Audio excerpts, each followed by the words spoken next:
Hello and welcome back to my channel. Make sure you like and subscribe to my channel. Let's begin. Leaving Town. Chapter 1, Normality. What the hell was that about? Rukia yelled, as she punched the newly dressed wound on Ichigo's chest. How many times are you going to interfere, when I'm in the middle of exterminating a hollow? Well, I wouldn't always have to interfere if you weren't so careless. Ichigo yelled back with just as much heat radiating from him as Rukia. It had been about a year since Soul Society triumphed over the Arrancar. Ever since then, Rukia and Ichigo were assigned to watch and protect Karakura town from any further threats. At each passing week, less and less hollows were appearing. Rukia continued to live in Yuzu's and Karen's room as part of the family. It had come clean to the whole family after the return from Hueco Mundo, of what exactly Rukia and Ichigo were and did. They had all gotten quite comfortable together. And eventually, Rukia was practically completely adjusted and accustomed to the living world's technology and culture. Although every once in a while something new would appear to her, but it occurred less and less. Rukia also continued to attend school with Ichigo, Orihime, and the rest of the entourage. They were in their last year of school, resulting in Ichigo being at the age of 17. Strangely enough, due to Rukia's long-term stay in the living world, her jigai seemed to have grown as if she was living in a human body. She, along with Ichigo and their many comrades, has matured as well. See this? Ichigo said, pointing to the wound Rukia had just dressed across his chest. This is about where your neck is. He planted his hand on top of Rukia's head. If I didn't interfere by jumping in front of you, you would have been hit and could have been killed. Rukia crossed her arms across her chest and gave Ichigo one of her traditional death glares that he has grown accustomed to after the past few years. I wouldn't have died, Ichigo. I can handle myself.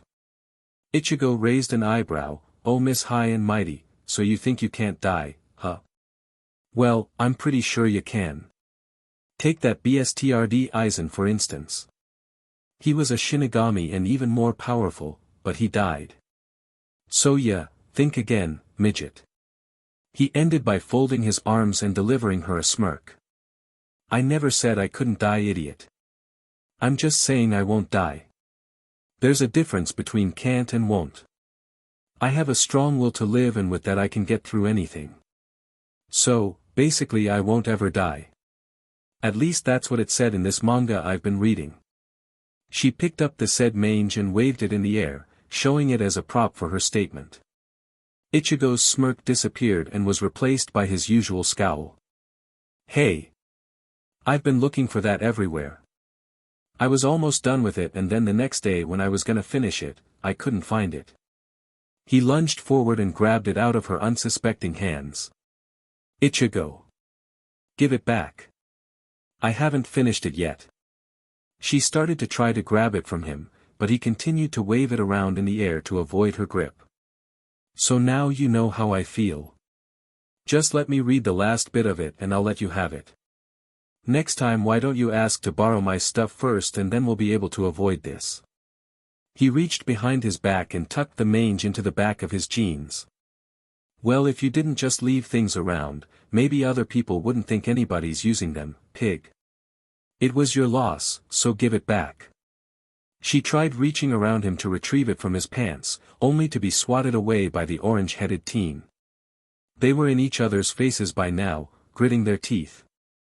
I said I'll give it to you when I'm done. Ichigo shouted again. Oh yeah. Rukia backed up to his desk and picked up the few pieces of paper. Isn't this your history report that's due tomorrow? She said with an evil grin. His face went wide with concern for the newly finished report that would be worth 50% of his grade. You wouldn't dare, Ichigo Simple said. Rukia just smiled. Oh, I think you know I would. Two can play at this game. Give me the manga or the report gets it, she said, rolling the report up and placing it just inside the back of her jeans, where Ichigo had placed her desired asset. They started to move in a circle, understanding that this was going to be war. They made a few complete circles until they stopped with Ichigo now near his desk and Rukia standing in front of his bed. Just hand it over, Ichigo, before I beat the sheet out of you. Rukia said, holding her hand out with all seriousness. To hell with that. Ichigo moved to grab her hand and pull her into him so he could have a clean grab for his precious report. But due to the amount of clutter in his room, he stumbled on what seemed to be a shirt and shorts, wrapped around a sneaker, causing him to fall forward on the petite raven-haired girl. They had fallen back, onto Ichigo's bed, in quite a compromising position. This only commenced the fight, making Rukia wriggle around underneath him and wrapping her arms around his waist trying to grab the manga. Ichigo just continued to swat her hands away, while trying to get around her waist to retrieve his report. This went on for a while, until Rukia decided to start punching Ichigo's chest. DMN it Rukia. Just give me my DMN report. And stop punching me. I won't heal if you keep opening the DMN wound. DMN it, Bleach. He yelled at her, finally grabbing a hold onto each of her wrists and slamming them down onto his bed so that they were on each side of the raven-haired girl's head. Meanwhile downstairs, Yuzu was just finishing up dinner as Ishin proceeded to set the table. Karen just sat at the said table reading a sport magazine. Yuzu had apparently finished. I'll go get Rukia and tell her dinner's ready, she said. Sure thing, my dear Yuzu. I'll go get Ichigo.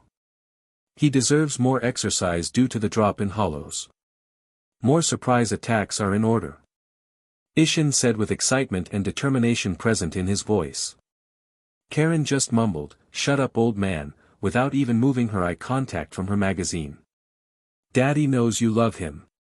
The cruel remarks are just a ploy and are your way of telling me you care, he said looking emotionally touched, and kneeling beside Karen with his hand over his heart.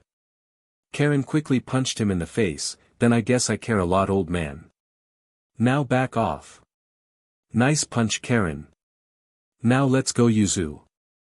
Don't want to let your lovely dinner go cold, he said, rubbing his cheek and marching toward the stairs with Yuzu behind him. Yuzu walked down the hall toward her room, assuming that's where she would find Rukia. To her dismay, Rukia was not there and decided she would go check to see if she was with Ichigo. When she got to his room, her father was standing in the doorway, mouth ajar and eyes wide. She looked in the room and established the same expression seen on her father's face. They stood there for quite some time, which only made Karen come upstairs in an irritated mood. Hey, dinner's getting cold. What the hell is taking so long, she said in annoyance and stood looking in on what seemed to be the center of attention. What was seen was truly a sight to behold. Ichigo was on top of Rukia, on his bed, with his waist positioned between her legs. He was also seen holding her arms against the bed. Ichigo. Give it to me. I will, Rukia. Just be patient. No. Give it to me now. Let me finish first. You're taking too long. I can't wait any longer. Well, if you don't settle down I won't give it to you. What the hell is going on? Karen yelled from the doorway, with Yuzu holding her hand over her mouth. My boy has finally become a man, Ishin said, getting teary-eyed. Rukia and Ichigo turned only their heads to look at the intruders. What? Shut up old man. We're trying to settle something. Stay out of it. Ichigo said in response to Karen's question. Karen replied, pointing her finger at the both of them, what could you possibly be settling in that position? Ichigo and Rukia both had a questionable look on their faces, then slowly turned back to each other and examined how they were placed. They immediately were shocked and faces turned a deep red. Ichigo let his pressure on her wrists go, just at the time Rukia pushed with all her might onto his chest. This made him fly off onto the floor, landing on his back. Ichigo allowed a large howl to escape his mouth when landing on the floor. Rukia brought her knees up to her chest and wrapped her arms around them. Ichigo then sat up Indian style, and as if they were reading each other's mind, they took out both the report and manga and handed it in the direction of each other. They each took it without looking at each other or saying a word, with the blush still visible on their faces. Well. Dinner is ready. Please come down when you're, done with whatever you were doing, Yuzu said uncomfortably. We weren't doing anything. Ichigo and Rukia yelled simultaneously.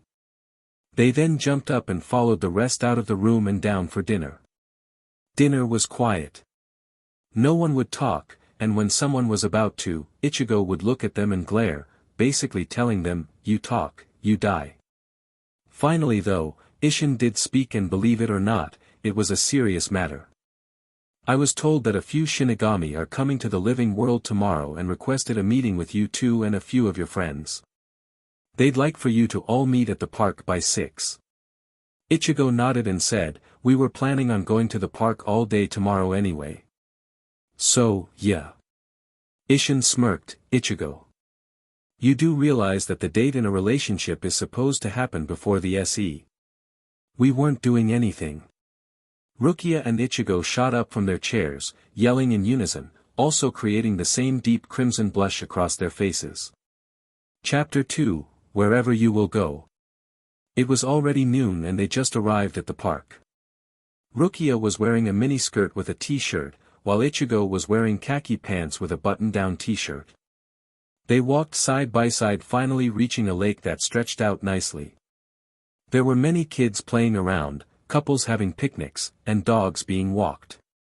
"So, what exactly do you want to do until 6? Ichigo asked with his hands in his pockets, looking at Rukia. She continued to stare out at the lake as a boat was going across. "I don't know." "What do you mean, you don't know? You're the one who wanted to come to the park before all this meeting sheet was planned," Ichigo replied, irritated. She turned to look at him, with her hands on her hips. "Fine, let's go get some ice cream from the stall over there. I'm starving." She pointed to a stall visible from another edge of the lake. "Well, that turned out all right," Rukia exclaimed, throwing away a napkin used to whip her mouth. Ichigo glared. "Well, that's because you weren't attacked by a dog and lost your ice cream cone." Rukia smirked. "Hey.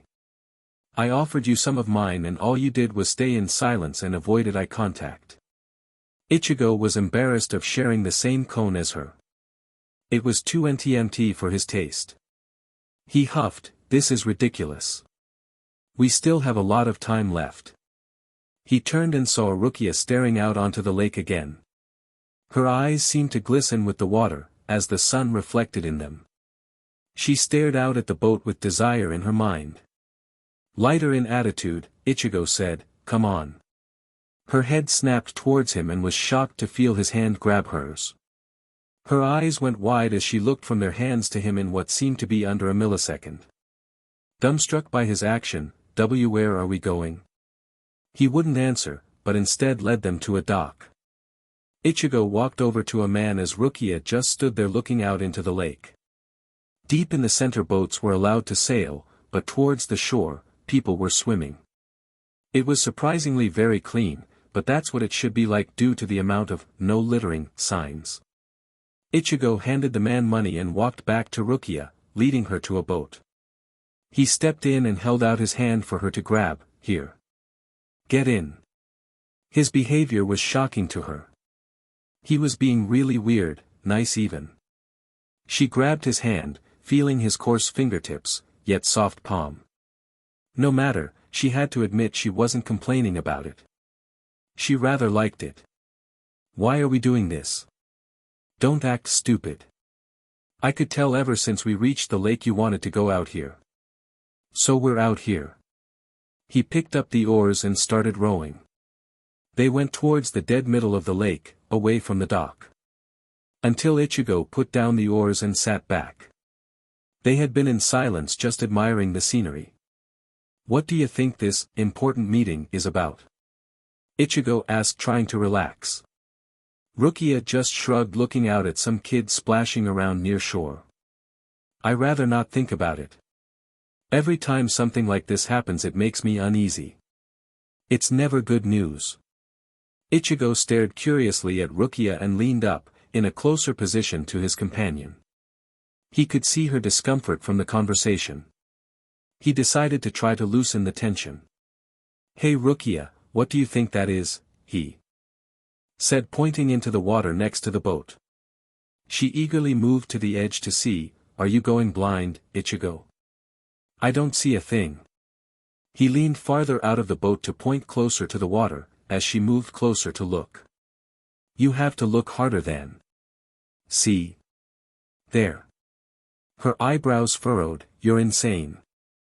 There's nothing there. Ichigo quickly moved his hand and splashed Rukia dead in the face.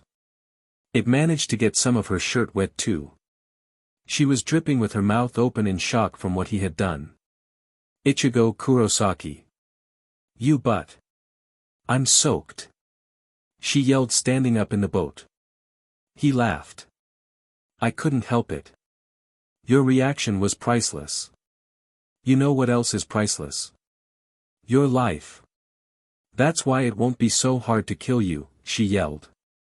He stood up. Okay, calm down, it was a joke. Geez, I was just trying to lighten the mood, Ichigo said looking away from her. Lighten the mood? How about I lighten the boat? She gave Ichigo a slight push on the chest, making him lose his balance and fall right over the edge of the boat. In a split second, the splash was heard. He resurfaced. Rukia. What the hell? That was for splashing me, she said crossing her arms, sitting back down on the boat. He glared. Okay. Fine, just help me back into the boat, he said holding his hand out to grab Rukia's. She raised an eyebrow then grabbed his hand. Ichigo immediately smirked by this action and in a flash, he pulled Rukia over. They were both soaked in the lake now. At first Rukia was sad and started cursing at Ichigo until she splashed him. He then splashed her back and they were playing around and laughing before they could think about it. Rukia felt something touch her leg. She screamed and flew into Ichigo, wrapping her arms around him. Ichigo froze. What the hell are you doing? Something touched me, she yelled frightened. Ichigo laughed. It's called fish. This is a lake, you know.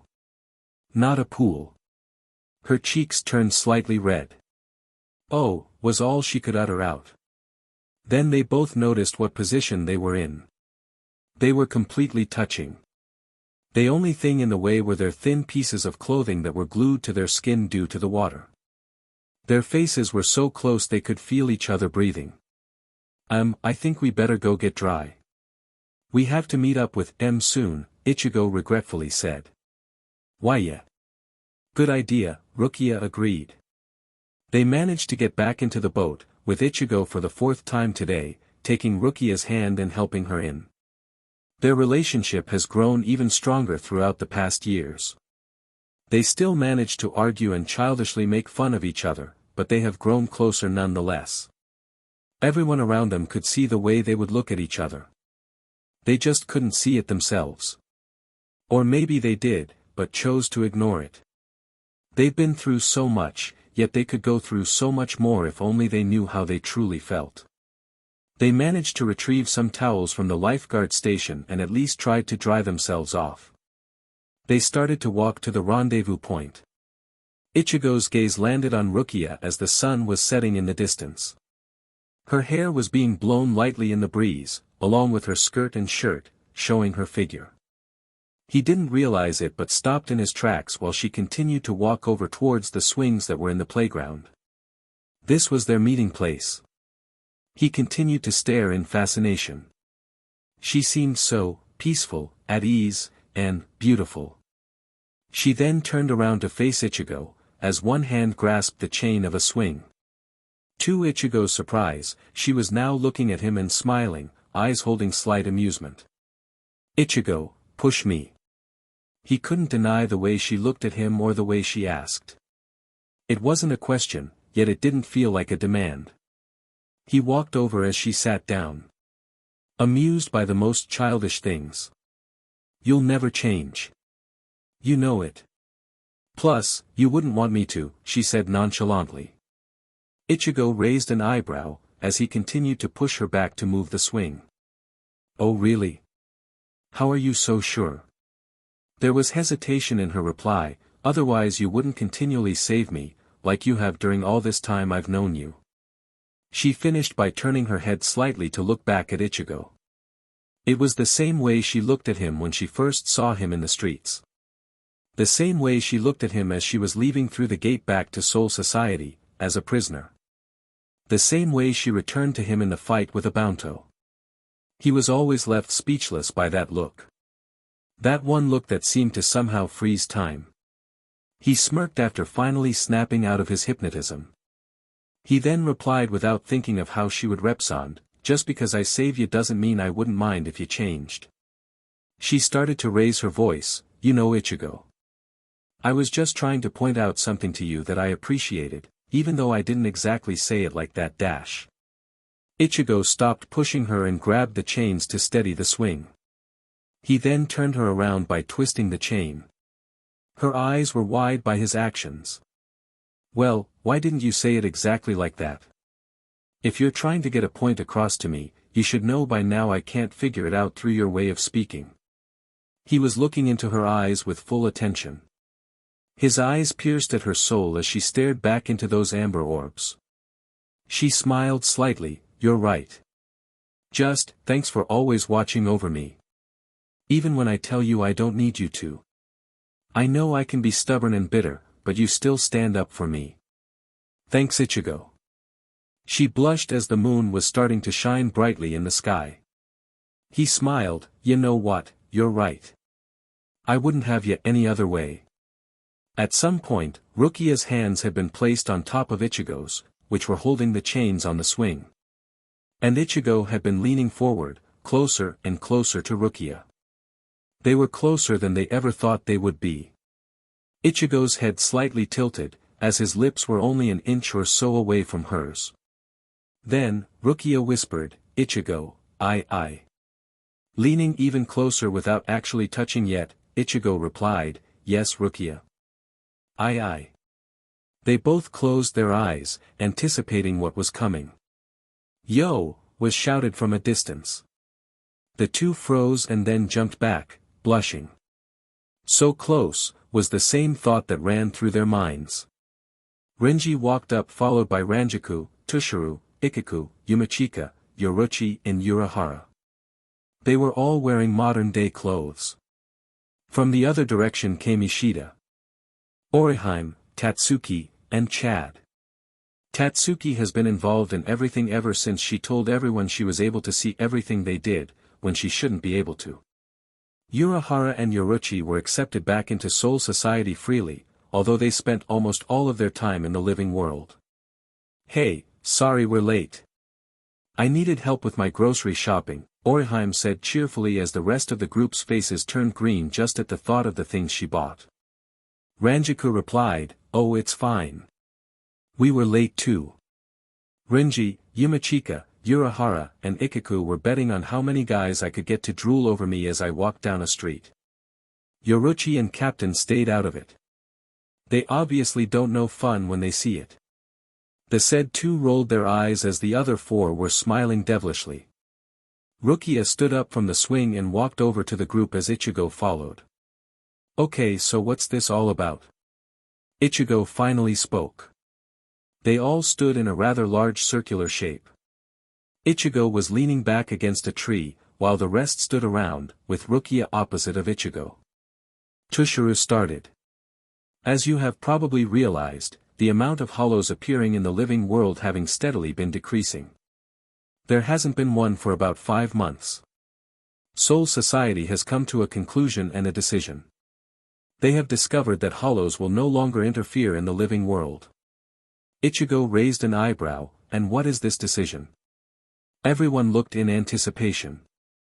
The rest of the Soul Society inhabitants looked down towards the ground, not wanting to see the reactions of what now were their close friends. Tushuru responded emotionless. "There is no longer a need for Shinigami to protect the living. They can be of much more use in Soul Society." Orihime piped in, "What are you saying exactly?" Rukia's head was now looking toward the ground like the rest of the Shinigami. She knew what this meant, like everyone else. But she didn't need the straightforward explanation. Ishida pushed his glasses back on his nose, "Please, continue Hitsugaya." "So, he did, we will no longer be coming to the living world. Rukia will no longer stay here. She will return with us." This is an indefinite move. There is nothing we can do to change it. We leave tomorrow. Tatsuki spoke. So you're leaving? We won't see you ever again. Renji's head snapped up from her questions. They had grown quite close over the years and it hurt him inside to have to answer her. No, you'll see us again. When you leave this world permanently and stay in Soul Society. In other words, when we die, Chad said. Finally Ichigo began to talk. He was talking so softly, while the rest were saying many things jumbled together in their attempt to grasp reality. But through all of their rambling, Ichigo's soft voice was heard, as he was leaning against the tree with his eyes staring intensely at a certain raven-haired girl looking at the ground. So you just expect us to sit here and watch you guys go out of our lives, like nothing happened? I don't know about you guys, but I can't do that, he said. You have to. You don't have a choice, Ichigo. We don't have a choice. You'll have a normal life again. Something you were always meant to have, Rukia said, snapping her head up at him with hurt somewhat visible in her eyes. A normal life, Rukia, he said, leaning away from the tree. My life has never been normal. I've always seen souls of the dead. When you came, it gave me a purpose. So don't make it sound like these past few years weren't destined to happen. Don't you dare push this aside like you do with all those other emotions you have bottled up inside. He was talking straight to Rukia now. It seemed like the others didn't exist. Her voice was shaky now. Ichigo, please. Don't do this. We can't do this now. We can't change anything. Don't start something we won't finish. We don't have enough time if we even dare to step into this. She was yelling and holding back any tears that threatened to fall. Why not? Tell me why you're pushing this aside. They were practically face to face now.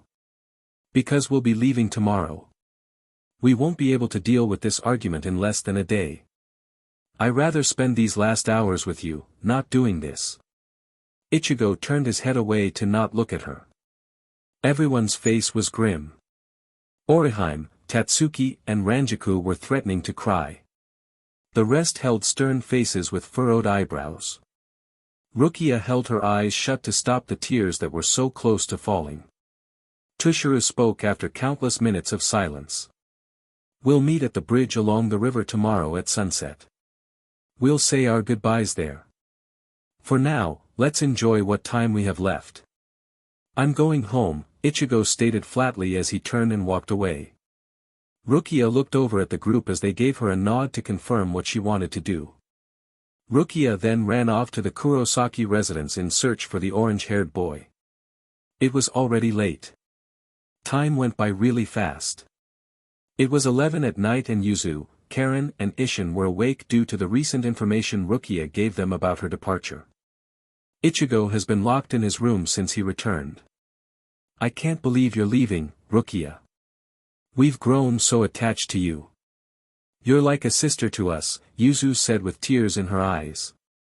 Yeah, you were the only other sane person in this house, other than me. I don't know if I can go back to that, Karen supported Yuzu's statement. I've grown to love you guys so much. You are truly family to me. But I can't do anything about this. I have to go, Rukia said with sadness easily read all over her face and words. To lose a daughter like you will tear me apart, dear Rukia. But I do wish you make up with Ichigo before you go. You mean more to him than he may put out, Ishin said seriously. Rukia smiled slightly, I intend to. I just want to thank you for everything you guys have done for me. I will never forget you. They each gave hugs and proceeded to go to bed. Rukia was planning on leaving before everyone woke up to avoid another goodbye. She'd rather them not watch her walk out of their lives. Rukia was still dressed, sitting on what was her bed for the past few years. Ichigo wouldn't open his door when she knocked earlier, but she needed to talk to him. Ichigo was lying on his bed.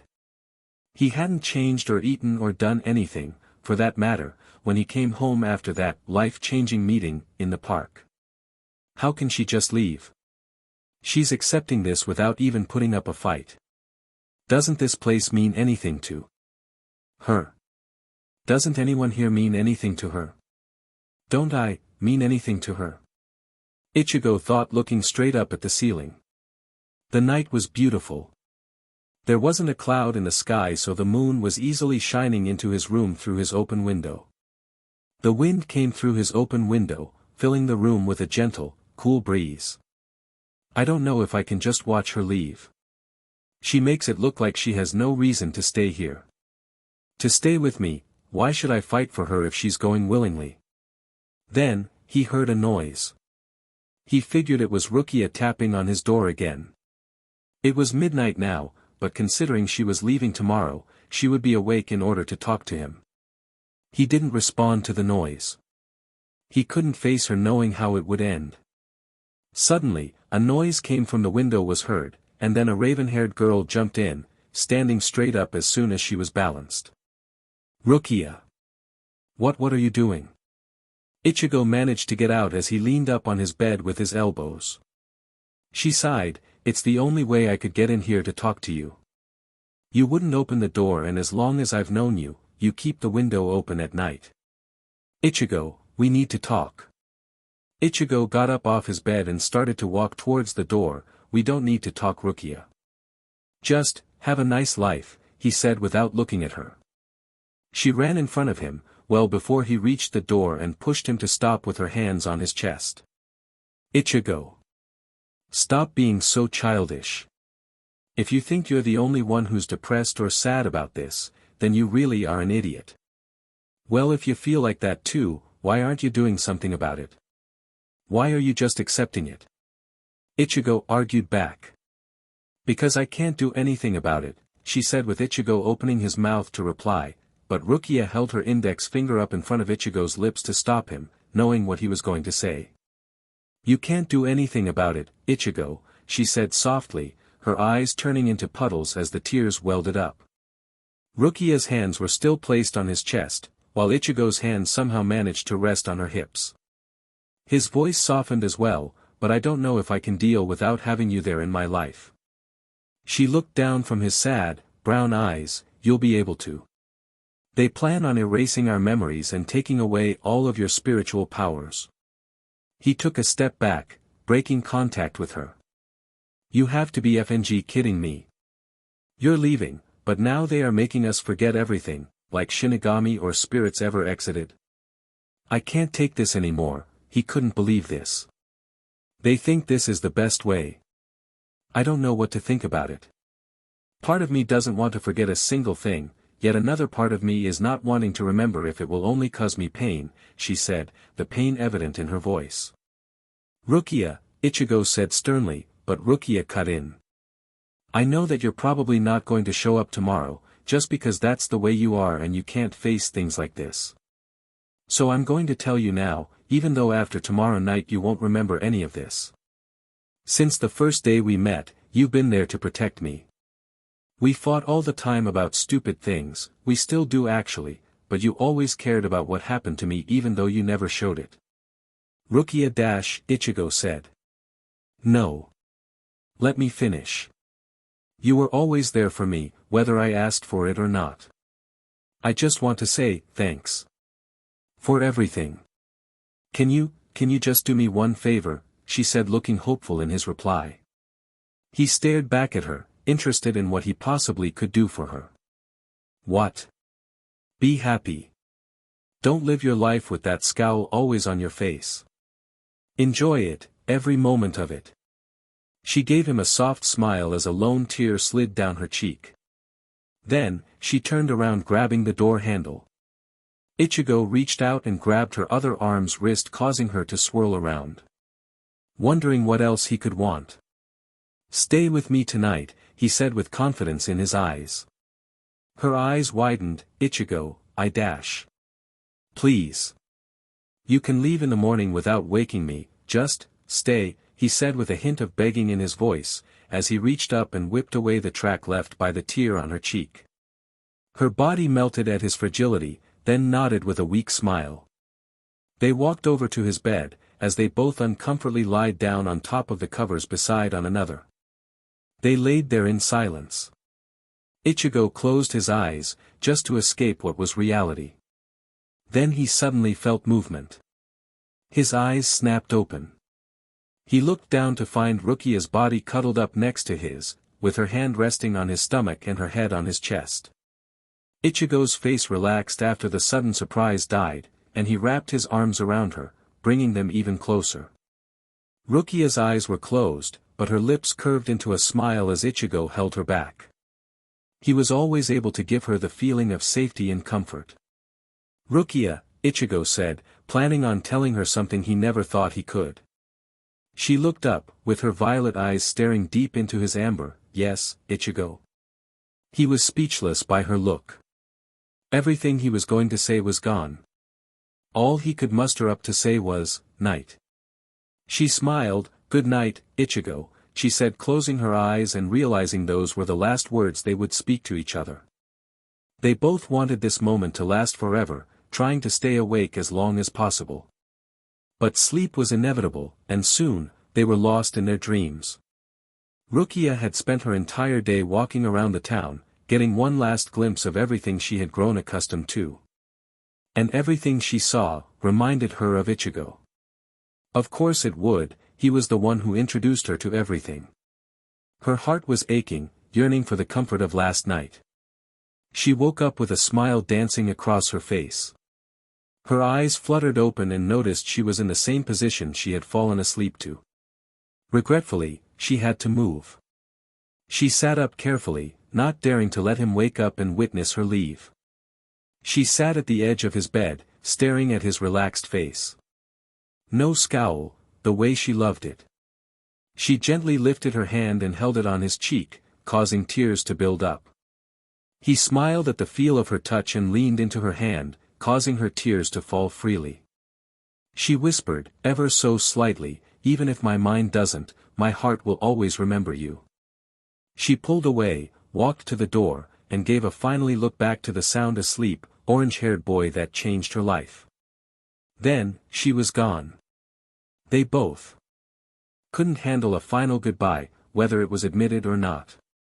But the sun was getting lower in the sky, and Rukia needed to go to the rendezvous point. It was the same spot she left when she was captured by her brother and Renji. The same spot where she thought she would never see Ichigo again. "Please, Orihime. Be strong. We'll meet again, I promise. When you finally come to Soul Society, we'll all be there for you," Rukia said, eyes watered, as she held the fragile girl in her arms. "But I won't remember you." "How will that work?" the visibly emotionally girl asked. "Once you reach Soul Society, the memory you were once erased of will return. So, we will meet again. I promise you," Rukia said, trying to make this easier than it really was. Orihime just nodded and said, "You'll always be one of my best friends, Rukia." "You too, Orihime." "You too." They gave a final hug and parted. Tears were falling everywhere. Ranjaku, Rukia, Orihime and even Tatsuki were crying. All of the men were trying to hold back. They had an image to keep, you know. Ichigo was still in his room. He woke up to an empty room, as was expected. He preferred it this way anyway. The thought of actually witnessing her leave tore him apart. He lied on his bed, still able to smell her lavender scent. He looked out the window, easily seeing the sun was beginning to set. She'll be gone soon, he thought. I just wish we had more time. After all this time, I was never able to tell her exactly it doesn't matter anymore. I won't remember any of that tomorrow. I won't have to feel that regret of her not knowing. But, even though my mind doesn't, my heart will remember. Ichigo stood up from his bed and looked out the window at the sky again. I can make it in time. He then spoke out loud, I have to make it in time. He ran downstairs and found his family sitting at the table, only his dad was standing near him as he stopped. Ishin put a hand on his shoulder and spoke with kindness in his voice. Hurry up son, don't keep her waiting. Ichigo gave a sad smirk towards him and ran out the door. He could hear his feet slam against the ground as he moved as fast as he could. The orange sky turned slightly gray as the rain began to fall. Every thought in his head was of Rukia. He needed to see her. He needed to tell her what he was afraid to tell her last night when she was in his arms. Rukia looked around at everyone who she grew to love and was now being forced to forget. It was thought ironic as the rain began to fall. Renji had just opened up the gate that led back to Soul Society and Rukia was the first to go through. She stared into each one of their faces on last time and managed to give a smile before turning around to walk to the gate. Her heart was falling more and more into her stomach as she took each step to the gate. She stopped 10 feet away, just staring at it. Once I go through, it's all gone. Everything. And once I go to sleep tonight, my memories will be all gone. My memories of everything. I just wish I could tell him, everything, she thought, and then began to walk to the gate again. She was 3 feet from entering and she didn't plan on stopping, but was forced to. She felt a hand grab her wrist, the same way when she reached for the door handle last night. She turned around, hesitating at first, only to find the one she had not given a true farewell to yet. The one she couldn't face to give a true farewell to. Her eyes widened. Ichigo, why are you she uttered out of her mouth. He cut her off as their eyes were locked, allowing the other a glimpse of their emotions going throughout their bodies. I needed you to know, that every moment I spent with you, from every time we fought, to every time we tried to save each other, I wouldn't give up any of those moments. Not one. Every little scratch I got that you yelled at me for, saying it was because of you that I got them, was worth getting. Just to have another moment with you. Just to get a chance to see you set off at me for something, to see you laugh, to see you sad. But most of all, just to see you smile. You made my life something I could have never dreamed of having. You're something I can never replace and will hold in my heart forever. They stood there staring at each other. Rukia had tears running down her face, wild. Everyone else heard everything, but to Rukia and Ichigo, they were the only ones there. They were the only two in the universe. After finally absorbing it all, Rukia lunged herself at Ichigo, wrapping her arms around his neck and burying her face in his chest. He wrapped his arms around her tightly, giving the impression he would never let go. He then rested his chin on her head. They held each other for what seemed like forever, until Rukia lifted her head to look at Ichigo. Even when my mind forgets, my heart will remember that I'll always love you, Ichigo Kurosaki, she said with her lips close to his, and could feel each other's breathing. She turned around to escape what could never be, but he grabbed her arm and pulled her back against his body. He then whispered against her lips, I'll love you for eternity. And with that said, their lips met. And time stopped. When they parted, she walked away towards the gate. As she reached the gate, she turned her head slightly and looked back. And with the slightest smile and a lone tear trailing down her cheek, she was gone. He was on his bed, staring at the ceiling. She loves me, he thought with a sad smile. I'm afraid to go to sleep. Once I do, she'll be gone forever. But I can't stay awake forever. She was lying on her bed, knowing what was inevitable to come during the night. He loves me, she said with a soft smile. And as if they both could hear each other, their thoughts combined. I promise to meet you again someday, Ichigo thought looking out of his window from his bed, at the moon. I'll wait for that day to come, Rukia thought staring out at the moon. Together they thought, and when it comes, I'll never let you go. And they closed their eyes as sleep took over. Chapter 3, All the Same. Today was going to be a good day. Ichigo knew this. It was summer and his classes for college were over. He's been studying medicine ever since he was in his last year of high school. His plan, or maybe his father's plan, was for him to stay in the family business, but he had a true passion for music. He started writing his own songs in the middle of classes when the professor was having trouble grabbing everyone's attention with molecular division. From those songs, grew a band consisting of Chad on bass, Ishida on keyboard and Tatsuki on drums, with him on guitar and vocals. They would often play at the local restaurant bar where they all managed to have a part-time job, due to the fact that Orihime was head chef of the establishment.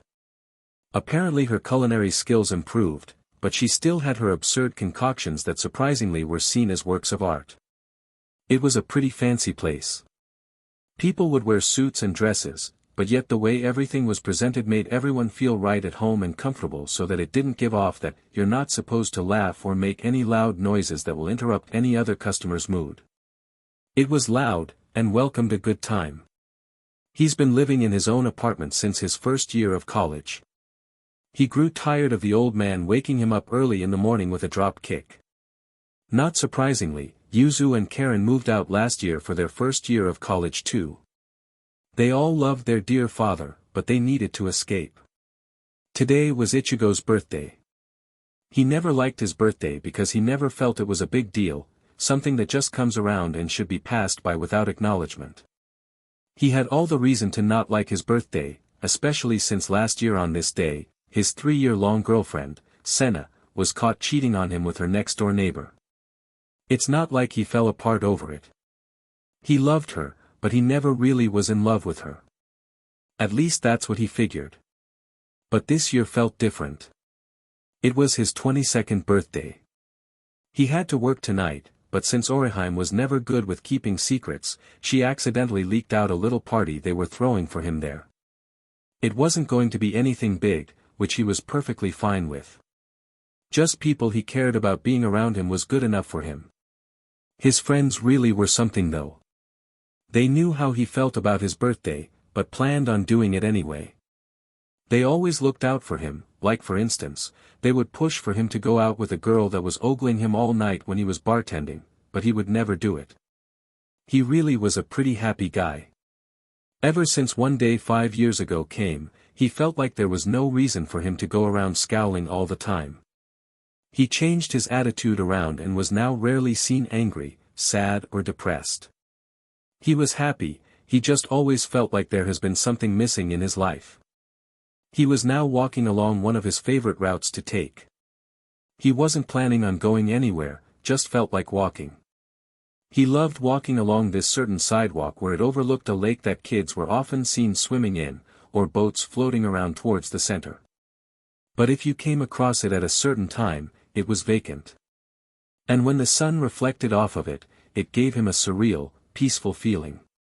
It was about 2:30 in the afternoon and his khaki shorts and light blue muscle shirt moved only the slightest bit in the breeze. He would pass only a few people walking, which was basically only one every 3 minutes. But there were benches placed along the sidewalk where people could be found sitting, listening to music, reading or eating. Cars barely passed by as well. It was the slowest time of the day. In about 45 minutes to an hour, everything will pick up and it will turn into a mob. It's been planned for a while now to go into the living world. It's weird. The higher-ups agreed 5 years ago that no one would be venturing into the living world again, due to the fact that hollow attacks have stopped. There hasn't been very much to do in Seoul society because of this development. It became a custom to live in a jigai by everyone, just to give them something to do. This would allow them to eat, exercise, and do all the other things they didn't have to do as souls. It took up time. Thus, because of this, they would each age, resulting in them to look older. But they were now allowed to go back to where they were forbidden to ever return to. Rukia had only remembered going to the living world only a few times before, but knew many things about it from the help of some of her closer friends who apparently spent a great amount of time there.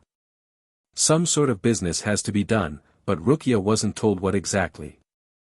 She didn't mind really, she just really wanted to see everything there.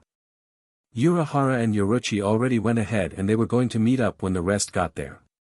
Her brother, Byakuya, Unohana, who has been in a relationship with Byakuya surprisingly, Renji, Shuhei, Ranjaku, Momo, Tushuru, and her, were all going. Ikaku and Yumichika planned on meeting up later on. Apparently they were going to rent a townhouse, and from what she heard it was a fairly large one, allowing everyone to fit easily in it, including the two who would come later. She had just gotten there, but was immediately captivated by the beauty of the summer flowers, the green grass, the clear blue sky, and the warmth of the sun that fell on her skin. Of course Seoul society had this, but everything about this was different in its own way. It gave her a different feeling. A feeling that she felt she lost somehow, but suddenly found again. She quickly settled into her large room that she was sharing with Ranjaku and Momo, finishing by putting her favorite Chappie doll on her bed. They questioned her and why she was in such a rush, but all she could say was she needed to be outside and soak in every bit of its surroundings. So, she grabbed what Renji had described to her as manga, and had bought before coming to their house, stuffed it in her bag and flew out the door. She walked, now knowing exactly where she was going, but keeping track of things on the way in order to remember how to get back.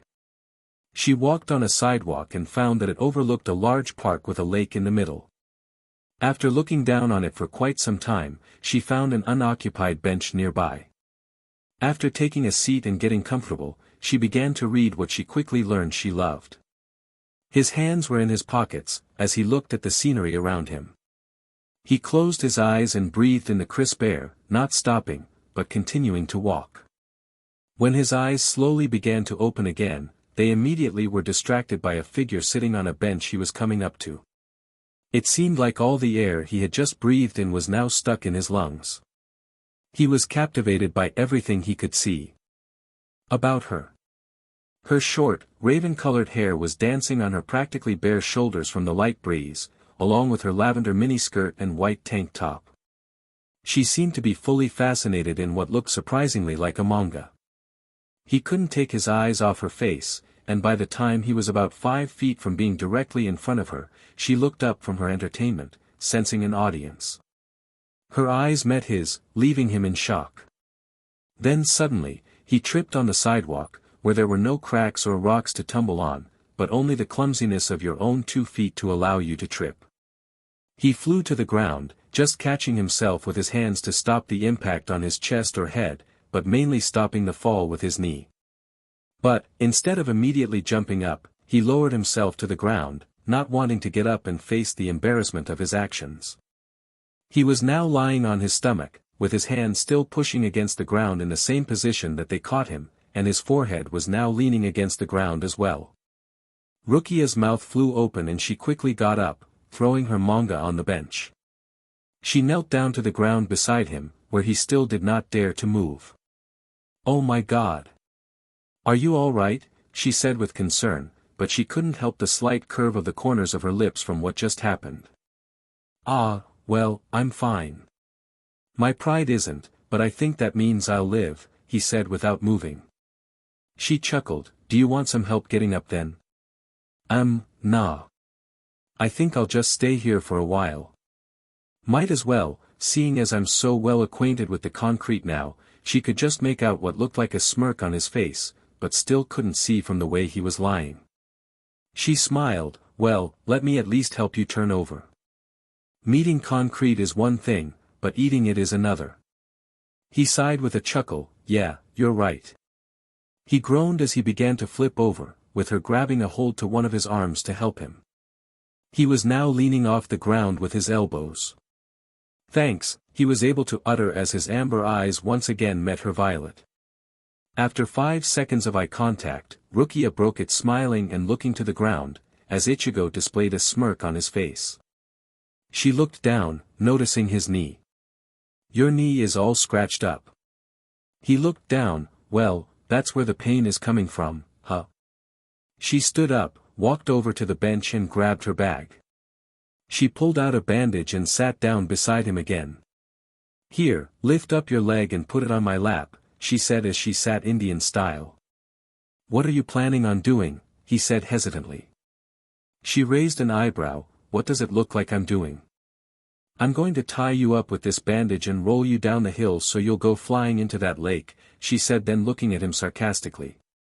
He then raised an eyebrow and smirked. "Then you know if you try to do that, I'm taking you with me." She smiled. "Just keep your leg still so I can stop the bleeding." "Yes, doctor," he said with a salute.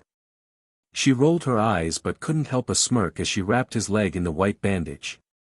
Well, it's all done. You should be fine, but it's probably gonna sting and bite you in the butt later. You're lucky I was here to stop the bleeding. Who knows what could have happened if you were stuck here all by yourself, she said, even thought knowing she was the reason for his accident. Oh, it has nothing to do with luck. It was fate that brought me to you today, he said, acting suave. Oh yeah? Rukia replied with a smile and raised eyebrow as she put everything back in her bag. Oh yes. I do believe so. But, seriously, thanks. You're one of the kindest strangers I've ever met. You can't be from around here, Ichigo said in a complimentary tone. No, actually, I'm not. I'm here with some friends on business. It's really beautiful here. I couldn't help but admire the scenery, she said, looking around as she was talking. Yeah, I know what you mean. I've lived here all my life and it still surprises me how nice it can get, he said, looking down the hill, just being able to see the lake from his sitting position. He was still leaning on his forearms. You know, we should really move before people start to come and end up stepping on us, Rukia said with a smile. Ichigo lifted his arm to look at his watch. Nah, we have about 15 to 20 minutes left before that happens. I'd much rather stay here and talk to you, if you don't mind, he said, smiling from ear to ear. Rukia's eyes widened and she looked to the ground quickly to recover and looked back up. No, I don't mind, she said gladly. He held his hand out to her, Ichigo Kurosaki. She grabbed his large rough, yet soft hand, Rukia Kachiki. Minutes flew by as they talked about small details of their lives. Ichigo told her about how he had a part-time job as a bartender, while she told him she had a job in advertising. She really couldn't think of anything and thought that it wasn't too interesting, yet wasn't too original. They joked, he flirted, and she just tried to brush it off. She stood up and held her hand down to him. Here, from the groans I heard earlier from just turning over, I think you might need a hand for this one, she said, chuckling. He grabbed her small soft hand. Wow, such a lady. She shook her head, as he groaned, getting up and steadied himself. She smiled. After a few seconds went by where he just stared at her. You can let go of my hand now. Oh sorry, he said, letting go and rubbing the back of his neck in discomfort. So, how long are you staying around here? He said, trying to sound nonchalant. Well, I'm not exactly sure. I think it's pretty long considering we settled into a townhouse we're renting, she stated easily. He smiled, gaining back his self-esteem. So, what are the chances I'll run into you again? She smirked. Well, you didn't run into me. You ran into the ground. Haha. Very funny. What are the chances I'll see you again? He questioned again, tilting his head to the side. She laughed as people started to fill the sidewalk and cars started to fill the streets. She started to walk backwards as she said, well, if it was truly fate that brought us here together on this fine day, then I'd say the chances are good. He smiled back at her smiling face. Then I'll be looking forward for that day to come, Rukia Kachiki, he shouted in order for her to hear from her distance and the people that were now crowded around them trying to get by. Me too, Ichigo. Kurosaki. Me too. She then turned around to walk a foot or two, until she turned her head slightly to give him a final glance, as he was still standing there smiling at her. Ichigo stood there watching her walk away. If I have to make one wish for my birthday, I'd want it to be that I see her again, he thought, still in a trance. This is a good day after all. Rukia. Where in the hell did you go? Renji yelled as he saw her come through the front door. Everyone turned to see her walk into the living room. Byakuya looked at her, expecting an explanation. Sorry. I told Momo and Ranjaku I was just going out to enjoy the outdoors. DMN. Can't I just enjoy an hour or two of peace, she said, putting her bag down on a coffee table. Renji and Tushira shook their heads. Byakuya spoke. Urahara and Yoruchi plan on meeting us tonight for dinner. We need to discuss some things. We're going to a nice place supposedly, so we need to get ready. We're meeting at 6. They arrived at the restaurant 10 minutes early, but were met at the door by Urahara and Yoruchi. They apparently just arrived as well. The restaurant was full, but since their table had just left and been cleaned already, they were able to be seated right away. "Hi, my name's Ichigo. Please follow me and I'll seat you," said the man wearing black pants and a black shirt with a white tie. It seemed to be the uniform, for every male and female that seemed to work there, wore the same thing. Some people of the group gave each other looks from the familiarity of the man, but rubbed it off. They were seated at a table near the bar, and a female came over to their table. "Hey. My name's Tatsuki. I'll be your waiter for this evening. Here are your menus and I'll give you some time to look it over, and I'll be back." Everyone's face was shocked to see such a familiar face, especially Rinji. Rukia didn't notice a thing and just looked at the menu. Then as soon as everyone got over the shock and started looking at the menus, Tatsuki ran out into the center of the room. "Okay, I need everyone's attention. The regulars here should know that today is our fabulous bartender's birthday." She started pointing towards some who she was probably referring to as the said regulars. "He's going to come through that door in about 30 seconds and I need you all to help us sing happy birthday when he comes in. Do you think you guys can do that?" she asked, knowing the answer. Everyone loved the happy bartender. "Yeah," was shouted throughout the restaurant. "Okay. Now make sure you make it nice and loud. Now get ready," she said as all the staff came out into the center of the room awaiting the bartender to come in. To everyone's surprise, except Rukia of course. Familiar faces were seen: Ishida, Orihime, Chad, Ishin, Yuzu, and Karen. They were stunned. They didn't know how to deal with this. They figured they might run into someone sooner or later considering they were in the same town, but to run into practically all of them in one night was too much to handle. Then, in came a man, wearing black pants, a black shirt, with a silk black vest over that, and a diagonally striped tie colored black and white. The main attention grabber about him was his bright orange hair. Everyone's mouth dropped. They did not want to run into him out of everyone. Rukia's eyes widened, surprised to run into him again in the same day, but most of all, glad she did. "Happy birthday to you. Happy birthday to you. Happy birthday dear Ichigo. Happy birthday to you," they roared throughout the restaurant, ending with a cheer. He smiled from ear to ear. He laughed a little, rubbing the back of his neck with one hand. "Thanks everyone, but I doubt you want to have us stand here all night. So, let's get back to work for a little bit so you guys can get what you came for." Everyone awed at his statement. Orihime stepped up. "Ichigo, we'll go back to work but we'll be expecting you to play tonight. Deal?" she said, smiling. He smiled and looked around at everyone. "I'd be happy to." People who have heard him and the band play before cheered at this.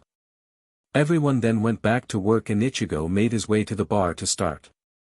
Rukia didn't take her eyes off him, and everyone besides Rinji, Shuhei, Byakuya, Urahara and Tushuru saw this. So, basically all the females saw this. Ranjiku and Momo, who were sitting closest to her, wanted to comment on this. Ranjiku nudged her with her elbow and Momo kicked her under the table. "Hey! Whatcha staring at?" Ranjiku said with that all-knowing tone. Rukia quickly looked away from the man behind the bar. "Huh? Oh, nothing. Yeah, right. You were so going all dreamy-eyed over that guy," Momo said. "God. Keep it down, will ya?"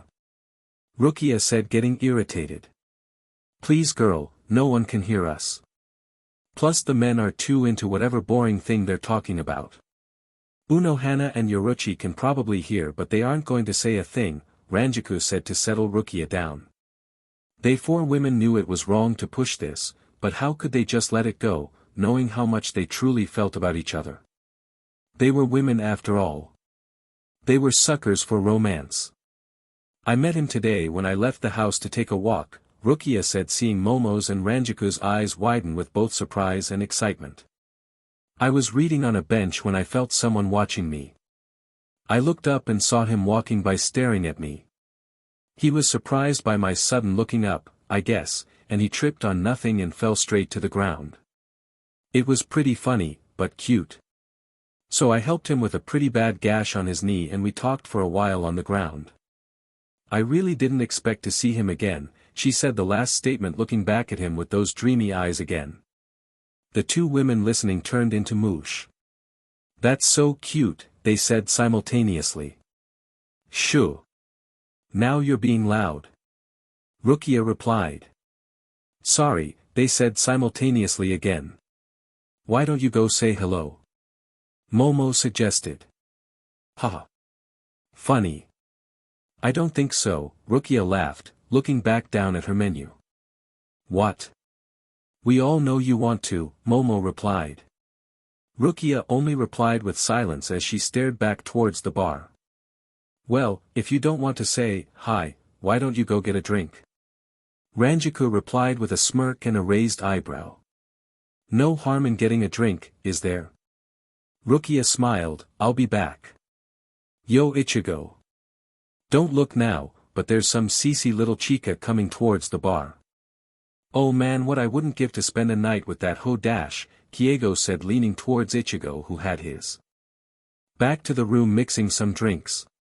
Hey. Keep it in your pants. Jeez. And you're surprised why you've been banned from the lake? Ichigo stopped him. I can't help it that the women tend to wear those little bikinis. Kiego said defensively. No, but you can help not stalking them. Hey. What have I told you about being behind my bar? Get out of here. Ichigo yelled, throwing Kiego through the part of the counter that pulled up to get behind the bar. Kiego ended up knocking a corkscrew on the floor right under the door.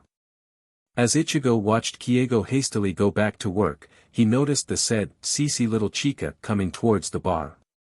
To him it reminded him of a movie because the way she was walking and the way she looked made it look like it was all in slow motion. She was wearing a little black dress ending right above her knee and accented all of her curves. He just stood there watching her approach with his mouth ajar and eyes wide.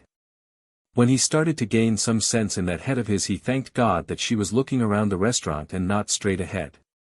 As soon as he started to see her head move, Ichigo dove to the ground. What in the hell am I doing? Ichigo said to himself. I've never acted like this over a girl before. Why am I being such a pansy? Now, pick up that corkscrew while you're down here and stand up now. How about now? Come on, N-. Hey there, came the familiar feminine voice. Ichigo apparently forgot why he was on the floor and the reason, and was just having trouble getting back up from his nerves breaking down or something. Just from hearing her voice his body flew up instinctively. But due to the position he was in, his head slammed into the door causing a loud whack to be heard. Rukia's hand flew to her mouth and eyes went wide. She leaned up to see over the counter. Oh my God. Are you okay? Ichigo slowly rose from below the counter with his hand holding the top of his head and his face scrunched up slightly from the throbbing pain. Yeah. I'm just noticing a pattern. Every time we meet I end up getting hurt. Maybe I should start wearing pads and a helmet or start carrying around band-aids, he replied with a smile. She gave him a smile back with concern still on her face. Would it make you feel better if I said, "Happy birthday," to you? She asked in a pleading voice. He smirked, I don't know. Why don't you try it out? See what happens. Happy birthday, Ichigo Kurosaki, she said as cheerful as she could. Wow. Worked like a charm. You've got some sort of special power or something, he said, trying to charm her. She laughed, realizing that he was more right than he really knew. So, what can I do for you? He said, filling up a cup of beer for a man sitting a couple seats away. Well, I was wondering what you would recommend, she said, getting comfortable on the bar stool and leaning her elbows on the counter, which she then held her head with her hands. He raised an eyebrow with a smirk. For a drink? No, for my tuna casserole, she said, smirking back with her eyebrow rose this time. He chuckled, well, it depends. I'm gonna need you to answer a few questions before I can decide something like that for you. Oh really? Well then Mr. Professional, go right on ahead, she said very interested. So, if you were going to the movies right now and there was a horror movie, a comedy movie, or an action movie playing, which one would you see? She raised an eyebrow. How will this help you decide what drink I should have? Oh believe me, it has to do with everything, he smiled big. She couldn't help but smile back. I didn't hear you say romance in there. That's because from what I've learned, most females would go see that, so it doesn't count. She pouted jokingly, okay fine, action. An action girl, huh? Interesting. So, if you were going to choose between chocolate cake or potato chips, which one right now? Chocolate cake, without question. Okay, final question. Are you in the mood to be lazy or jump around doing somersaults? Lazy. Okay, then hold on. He walked to the back counter and poured a drink. He turned around sliding her the drink with a cherry in it. Take a sip, he said waiting patiently. She took the glass to her lips and drank. She laughed, Coke. He smiled, go ahead and lie, telling me it didn't hit the spot for you, he said with complete confidence. Actually, it did, she laughed. The cherry was a nice touch though. Oh that's my own creativity there, he laughed with her. Look at them up there. They're loving every minute of it, Momo said to Ranjaku. I don't know if I've ever seen Rukia so flirtatious before. I really don't think we should be doing this, but I can't help it. Ichigo really turned into a stud. Plus, seeing them part those few years ago broke my heart, Ranjaku replied. I know. Me too. That night before she forgot made me cry for her because she wouldn't cry herself, Momo said making air quotes with her fingers for the word forgot. Just make sure that Byakuya doesn't find out and we should be in good shape. It's not that hard considering they're talking about business and Unohana will help by using her charm on him, Ranjaku said receiving a nod from Momo. So, not like I'm complaining or anything but are you here for business or something? Shouldn't that group of yours be expecting you to go back to them soon, he said trying to sound smooth and not show the hint of sadness at the thought of her leaving him. Trying to get rid of me so soon, huh? She said teasingly. No, they're talking it over now. They don't need me right now. Plus, it doesn't always have to be about business. A girl needs to have her own time, does she not? She asked staring him straight in the eye, not even realizing how flirtatious she was being.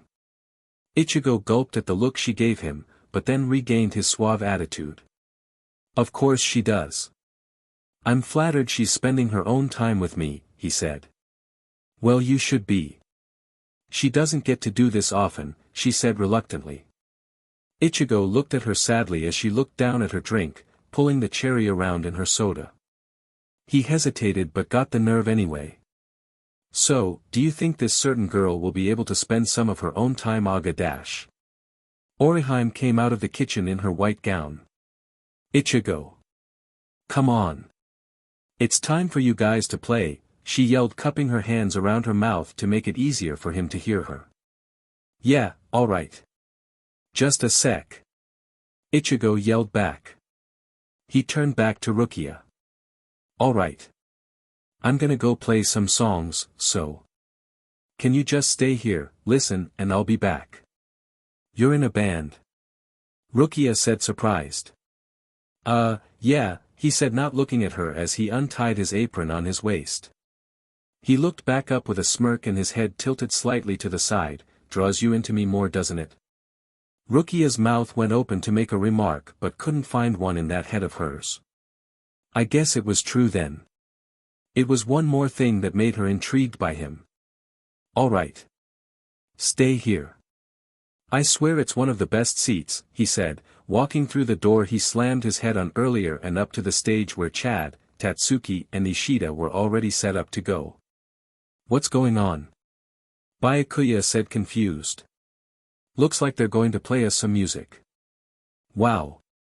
Never took Kurosaki as the musician type, Urahara replied. Me either. Well anyway. They really need to come up with better techniques to repairing our Zanpakuto. I took Sabamaru out the other day and I can't seem to recoil it back, Renji said, starting an in-depth conversation. I know. I've been researching on that actually, Urahara said in reply. Good, because I shattered Senbon's Akura last week and it hasn't been put back together since, Byakuya said emotionless. Wow. Good going Kuchiki. That takes pure talent to totally disassemble a Zanpakuto. Urahara said in an impressed tone, as Shohei nodded in agreement and Tushuru just sat there shaking his head. This is ridiculous, Yoruchi whispered to the three other women. Can't they think of anything else to talk about other than their Zanpakuto? Unohana replied unsurprised, apparently not. Hey, Rukia is alone at the bar. Mind if I go over there and keep her company? Ranjaku said to the other three. Yeah, me too. This is really killing me, Momo responded. Yeah, I guess we'll stay here and make sure they don't know where you guys went to. Not like they'll notice you even left. Yoruchi said with no excitement present in her voice. Rukia. The two women called as they took a bar stool on both sides of her. We thought we'd keep you some company up here, Momo said, getting comfortable. Won't they notice we aren't there anymore? Rukia questioned. I'll doubt they'll notice. They're too distracted by their conversation about their Zanpakuto, Ranjaku said, resulting in all three rolling their eyes. Ichigo stood on stage and for the first time since he began to play at the restaurant he felt nervous. Probably because of her, he thought. Pushing the nervousness out of his mind, he took a deep breath. He strapped on his deep red yet slowly fading into a bright orange, Gibson SG Firebird, and walked up to the microphone. So, we're gonna start off with a song I wrote only about a week ago. I don't really know where it came from, but we're gonna play it. So I hope you like it. He gave a nod to the rest of his band mates and the music started. Then, he sang. I don't mind where you come from. As long as you come to me. But I don't like illusions I can't see them clearly. I don't care, no I wouldn't dare to fix the twist in you. You've shown me eventually what you'll do. I don't mind. I don't care. As long as you're here. Go ahead and tell me you'll leave again. You'll just come back running. Holding your scarred heart in hand. It's all the same. And I'll take you for who you are. If you take me for everything. And do it all over again. It's all the same. Hours slide and days go by. Till you decide to come. But in between it always seems too long. But I have the skill, yeah. I have the will, to breath you in while I can. However long you stay is all that I am. I don't mind, I don't care. As long as you're here. Ichigo looked back at the girl he left at the bar and formed a huge smile on his face. Rukia, seeing this, couldn't help but smile back. She easily admitted that he was playing amazingly. And for him, he could easily admit that she was amazing. Go ahead and tell me you'll leave again. You'll just come back running. Holding your scarred heart in hand. It's all the same. And I'll take you for who you are. If you take me for everything. And do it all over again. It's always the same. Wrong or right. Black or white. If I close my eyes. It's all the same. In my life. The compromise. I'll close my eyes. It's all the same. Go ahead, say it. You're leaving. You'll just come back running. Holding your scarred heart in hand. It's all the same. And I'll take you for who you are now. If you take me for everything. Do it all over again. It's all the same. He backed up from the microphone as he let the strings on his guitar vibrate. Chad did the same with his bass. Ishida stepped a foot away his keyboard and Tatsuki put her hands on the drums to stop the vibration and noise. The whole restaurant broke out in a roar. It was really something. Ranjaku's and Momo's mouths were open as they slowly turned to Rukia to see her reaction. She continued to stare at the orange-haired attention grabber. Then slowly her mouth curved into a smile and all she could say was, "Wow," with dreamy eyes. Chapter 4, If I Fall.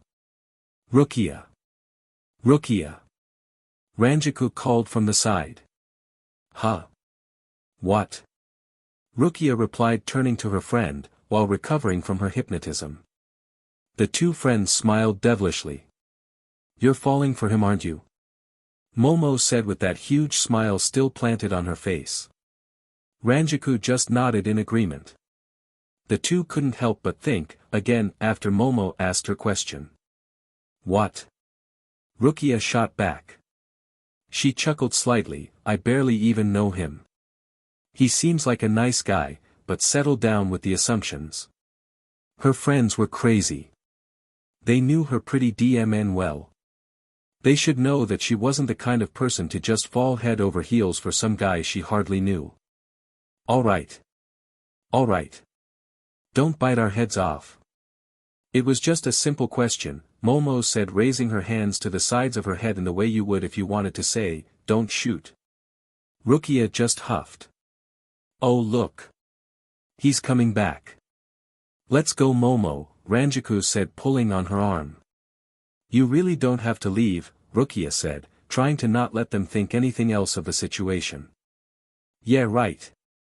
And get in the way of you two enjoying yourself? I don't think so. Ranjaku said, giving Rukia a finally wink. Rukia delivered one of her infamous death glares. The crowd just started to settle down, along with the screaming of many girls. Ichigo was making his way off stage back to the bar, when a woman around his age stepped in his path. Marry me, she yelled, with her friends in the background laughing with anticipation of his answer. He laughed with discomfort, maybe later. He gave a smile, and the girl fainted straight to the ground. He had no idea what to do in this situation, and when her friend started to help her, he quietly slipped away on his way back to the bar. Rukia saw the whole thing from the bar. She laughed and rolled her eyes, great, he has fangirls. She took a sip of her drink, when her thoughts were interrupted. Whoa. That was scary, Ichigo said, putting his apron back on behind the bar. So, where were we? He asked with a smile, leaning on the bar counter. She turned her head slightly in confusion. You just played amazingly and you're pretending like nothing happened. She couldn't help but smirk. She thought he would come back and brag about his performance, but he wasn't. He chuckled. Thanks, he said as he rubbed the back of his neck, and looked towards the counter. Gaining some confidence back, he looked back up. So, can I give you a refill? She nodded. Must not be as full of himself as I thought. He made it quickly and brought it back. She pouted playfully, no cherry this time. He put on a shocked face, how could I forget? He dropped the cherry in her drink. Orihime then walked over to the bar. Ichigo. Wonderful. You have to start playing here more often. You're really good. Plus, we'd get more customers that way, she said happily. Thanks. Oh, Orihime. I want you to meet someone. This is Rukia, Ichigo said in return. Orihime began to say hello when her eyes met Rukia's.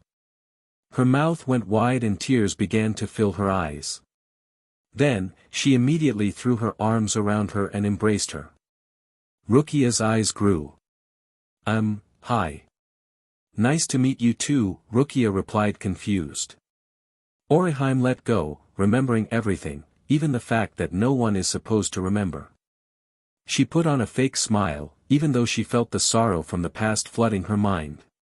It was so tragic. It's so nice to meet you. I have to go back to work now. I hope to see you again. She quickly walked away. Ichigo scratched his head in confusion, that was weird. Hey. Can I get another JD down here? A man called from a few seats down. Yeah, no problem. Right away, Ichigo turned around to fix the drink. When he turned around he noticed a man had sat himself down next to Rukia. It was obvious what he was doing. He wanted to strangle the guy for some reason. Sure, he thought Rukia was pleasing physically and her personality was something different, which kept him interested, but he still barely knew her. It wasn't his place to just go over there and stop the guy from making his move. So Ichigo just gave the drink to the man who asked for it and started wiping the counter. "Have I seen you here before?" the man asked Rukia. She just gave a polite smile. "No. This is my first time coming here." She continued to not make eye contact and look either at her drink or at the bar wall. "That makes sense. I would have definitely seen you, if you had been here before. I'm Miroku." "Hi," was all Rukia said. She didn't even look at him. "What do you say I buy you another drink and we get to know each other?" "No, I think I'm okay," Rukia said, shaking her drink to show it wasn't empty yet. "Nonsense," he said to her remark. "Hey buddy. How about another drink for the little lady here?" Ichigo turned to look at him with an eyebrow raised. "Buddy?" He had been listening to the entire conversation and found it quite humorous how this guy wouldn't give up. "I said I was fine. And who are you calling little lady?" Rukia replied to him with a disgusted glare. "Can't this guy take a hint?" "No need to get all feisty on me," he said, and rudely placed a hand on her thigh. "Get the hell off me now or you'll lose that hand," she said through her gritted teeth, too infuriated to shove him off yet. "Oh come on. You don't really want me to, do you?" he said, sliding his hand slowly up her leg more. Ichigo didn't realize when it happened, but he was on the other side of the bar now. He grabbed the man's arm on Rukia's leg and yanked it, pulling him completely off the stool. He threw him up against the counter, with his hands gripping his shirt. "Take a hint, buddy. She doesn't want your grimy hands on her." "I suggest you leave," Ichigo said with rage obvious on his face. "Okay. Got it," the man said sheepishly. Ichigo let him go, and the man hurried off out the door. People were watching, but there wasn't many considering it was pretty late and most had left already. Rukia was completely dumbfounded. She probably could have dealt with that guy herself, but she didn't expect Ichigo to step in like that. He then turned back towards her and smiled sweetly. "You okay?" She nodded. "You didn't have to do that, you know," she said with a soft smile with gratitude in her voice. "Yeah, but I much rather see you smiling than giving off that 'I'm gonna kill you' look," he said laughing. Momo came running over. "Rukia, let's go. We're leaving. Quickly, before they realize you've been here the whole time." She then ran back. Rukia then quickly stood up and put her purse on the counter. She started rummaging through it. She took out some money and reached out to put it under her glass. Ichigo then grabbed her wrist. "Don't worry about it. Your company was payment enough." She smiled sadly at his statement. She wasn't the type to let things like this happen, but something told her he wouldn't let her pay no matter how hard she tried. Ranjaku quickly ran over. "Rukia, come on." Rukia turned back to Ichigo quickly. "Thanks for making tonight fun." She smiled and took off. Ichigo smiled and looked down, only to see her purse on the counter. "Oh shit," he said out loud. He grabbed the purse and darted towards the entrance. Everyone was already in their rented car, except Rukia and Ranjaku. "If they ask where we were, which I'm sure they will, we were in the bathroom," Ranjaku said, powering walking to the car. Just when they were around the corner from the car, Rukia swirled around as she heard her name being called. Ichigo ran up to her as she walked towards him.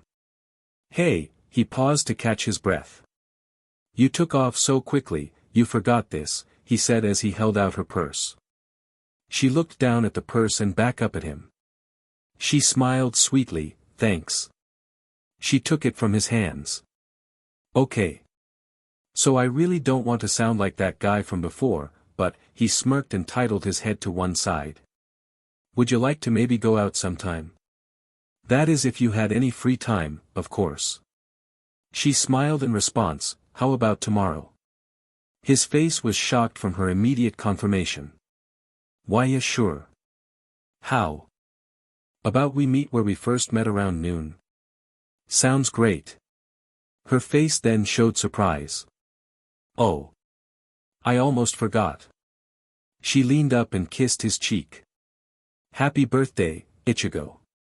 She walked backwards, enjoying the shock on his face from her kiss that lingered on his cheek. She finally turned around after seeing his face form into a smile. Ranjaku nudged her when she reached her. Sounds like you have a date. Rukia shrugged, maybe. Maybe not. But as far as anyone else knows, I'm enjoying the day by myself around town. Got that? Ranjaku just nodded, of course. Ichigo walked into his apartment and flopped onto his bed.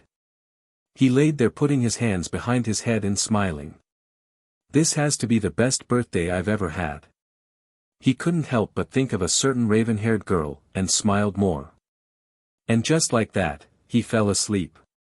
Rukia had just showered and came downstairs. Everyone was out of their jigai and almost out the door. What the hell? What's going on? Renji yelled. Were you not listening at all tonight, Rukia? She stared back at him with no emotion on her face. I wasn't even there, you idiot. He huffed, we're going out on patrol. Hurry your butt up and let's go. She quickly got out of her jigai and followed them out of their apartment. Byakuya spoke. Okay, we'll split up. Tushiru, Unohana and Renji, come with me. The rest of you, you know what to do. They separated and Rukia yelled out, okay. Someone better fill me in here. Shuhei shook his head. You shouldn't have spent the whole night with that guy at the bar, he said, catching himself from slipping up.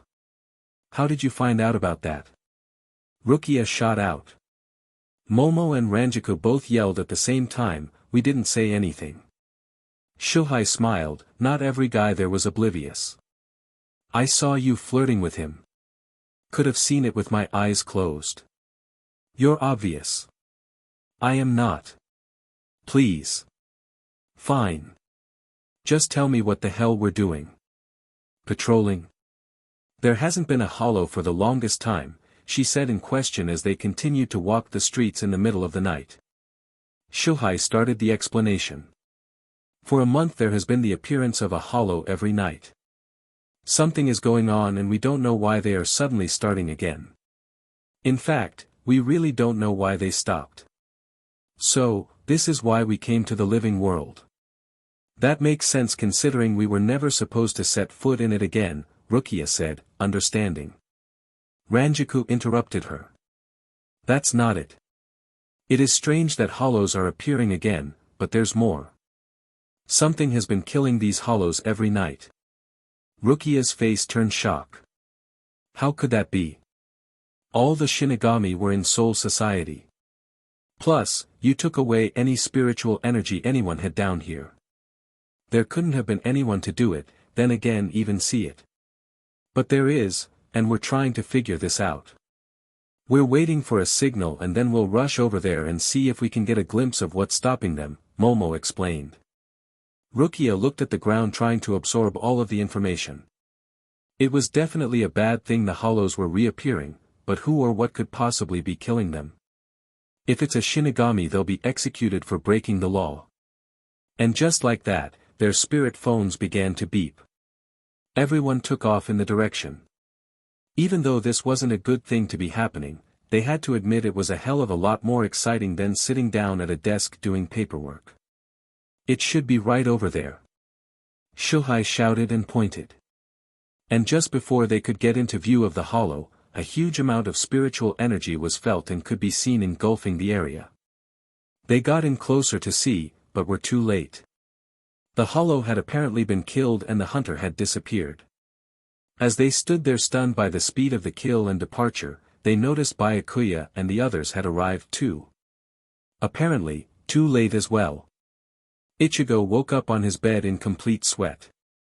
He shot up and tried to catch his breath. Not again, he said, burying his face in his hands.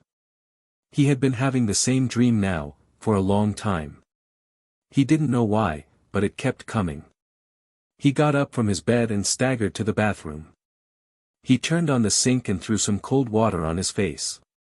He then looked up into the mirror and saw one of his eyes had begun to turn black. He reached up fast and rubbed his eye and leaned in closer to the mirror to see. This time, there was no black. What the hell is going on in my head? I must be going crazy. I'm finally gaining a trait from my dad, DMN. He said out loud. He looked in the mirror again and noticed a red mark on his shirt around his shoulder. He quickly pulled it off and saw he had a decent gash that was still bleeding. What the hell? My shirt isn't even ripped. The clock just then caught his eye. 11:20. Shit, I gotta get going. Rukia was a little late. It was already 12:10, but it wasn't her fault. Byakuya proceeded to ask what she was doing today. She didn't plan on telling him she had a date with a human. That would make him disown her for sure, not to mention he would probably go and kill him. So, she just decided to be vague and say she was going to enjoy the living world, while they were here. All the hollows seemed to only appear at night anyways. She wasn't needed until then. She was walking along the sidewalk when she came across the bench where she had originally been reading. Rukia stopped and laughed, putting her hand over her mouth. Ichigo was lying on the ground with his hands behind his head. She approached him finally and knelt down. "What are you doing?" she said, still laughing. "I said let's meet where we first met." "So that's what I'm doing," he said, smirking up at her. "So I suppose you tripped again after seeing another girl reading," she replied, smirking back. He frowned slightly. "Hey. Who says I tripped because I saw you?" She chuckled. "I do. There was nothing to trip over, and it's when I finally looked up at you that you fell. You took me off guard." He sighed. "So, in reply to your earlier question, no, I didn't trip from seeing another beautiful girl." Rukia smiled from ear to ear. Who said anything about seeing another beautiful girl? He was surprised slightly from his traitorous mouth saying what he was thinking, but quickly accepted it. All right. You're beautiful. Happy?" He smiled, sitting up. "Yes, I am happy actually," she said proudly. "And thank you. Geesh, a guy just wants to charm a woman and she gets all detective on me." "Oh, don't worry. I'm charmed." "That was very cute of you to do," she said, putting her hand over her heart and talking as if she's been swept off her feet. "There.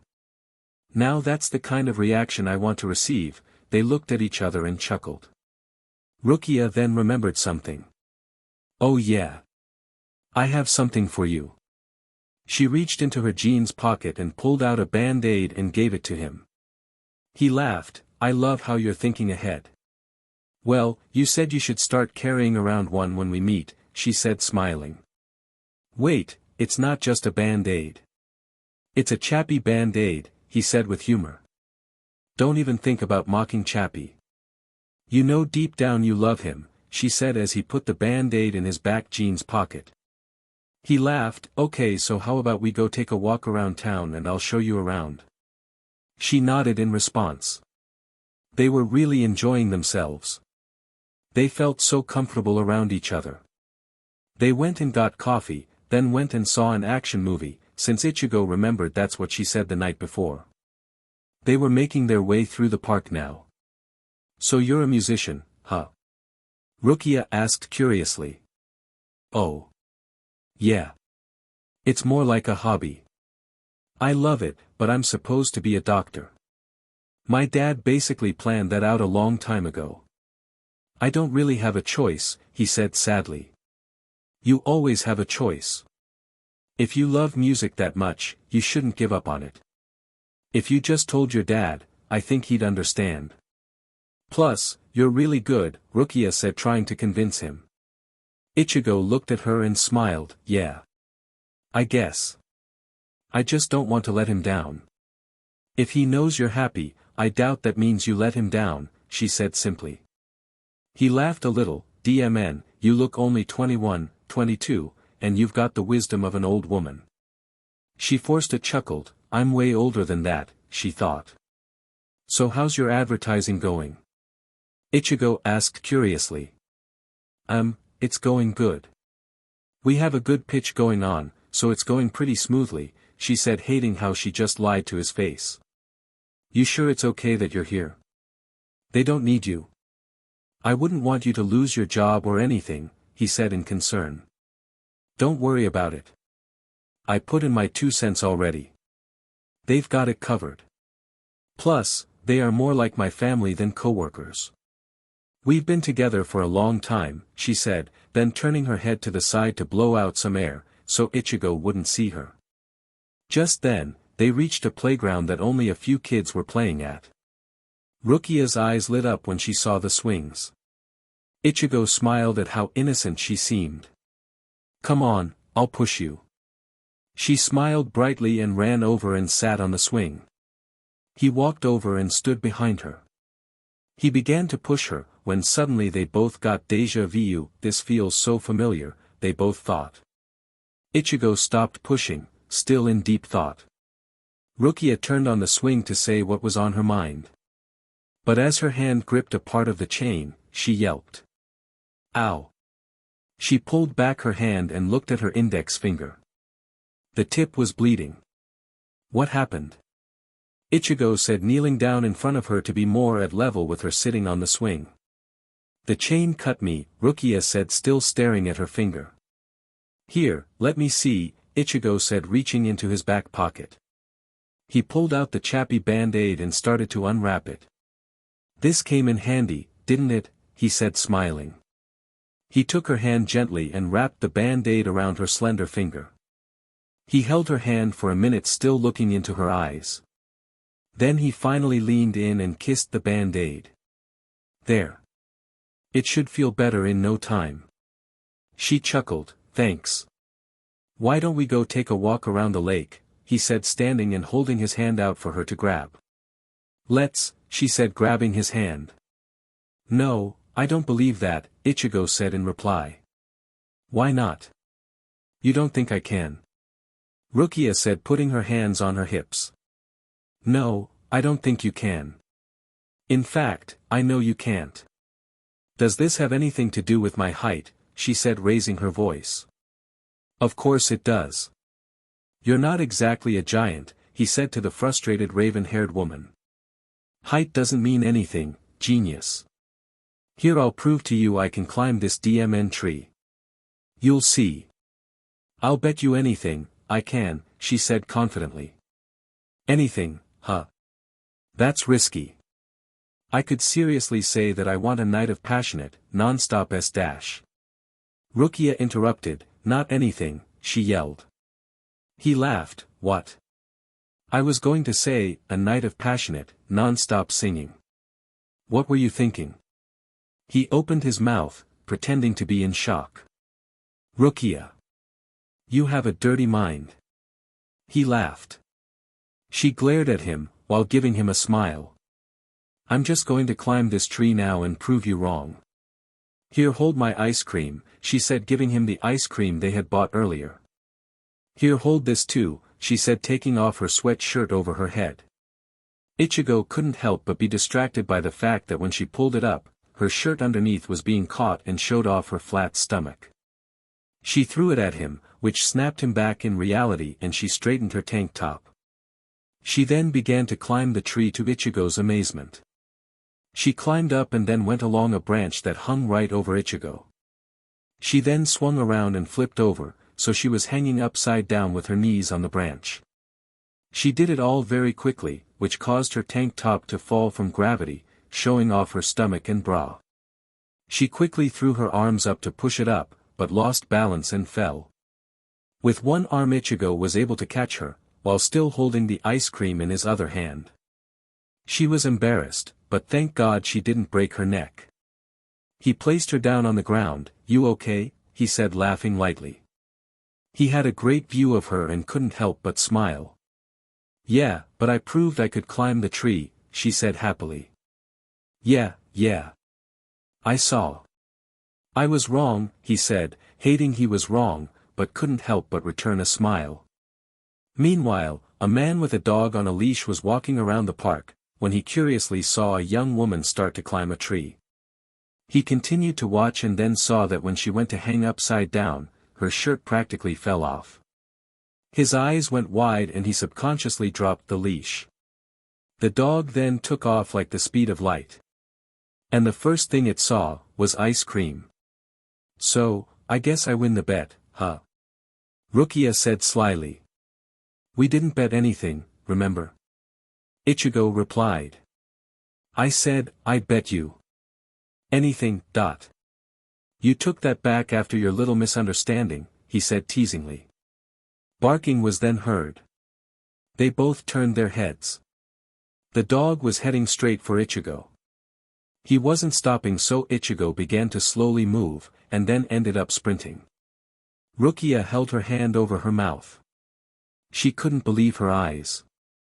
It was pretty funny, but she didn't want him to get eaten.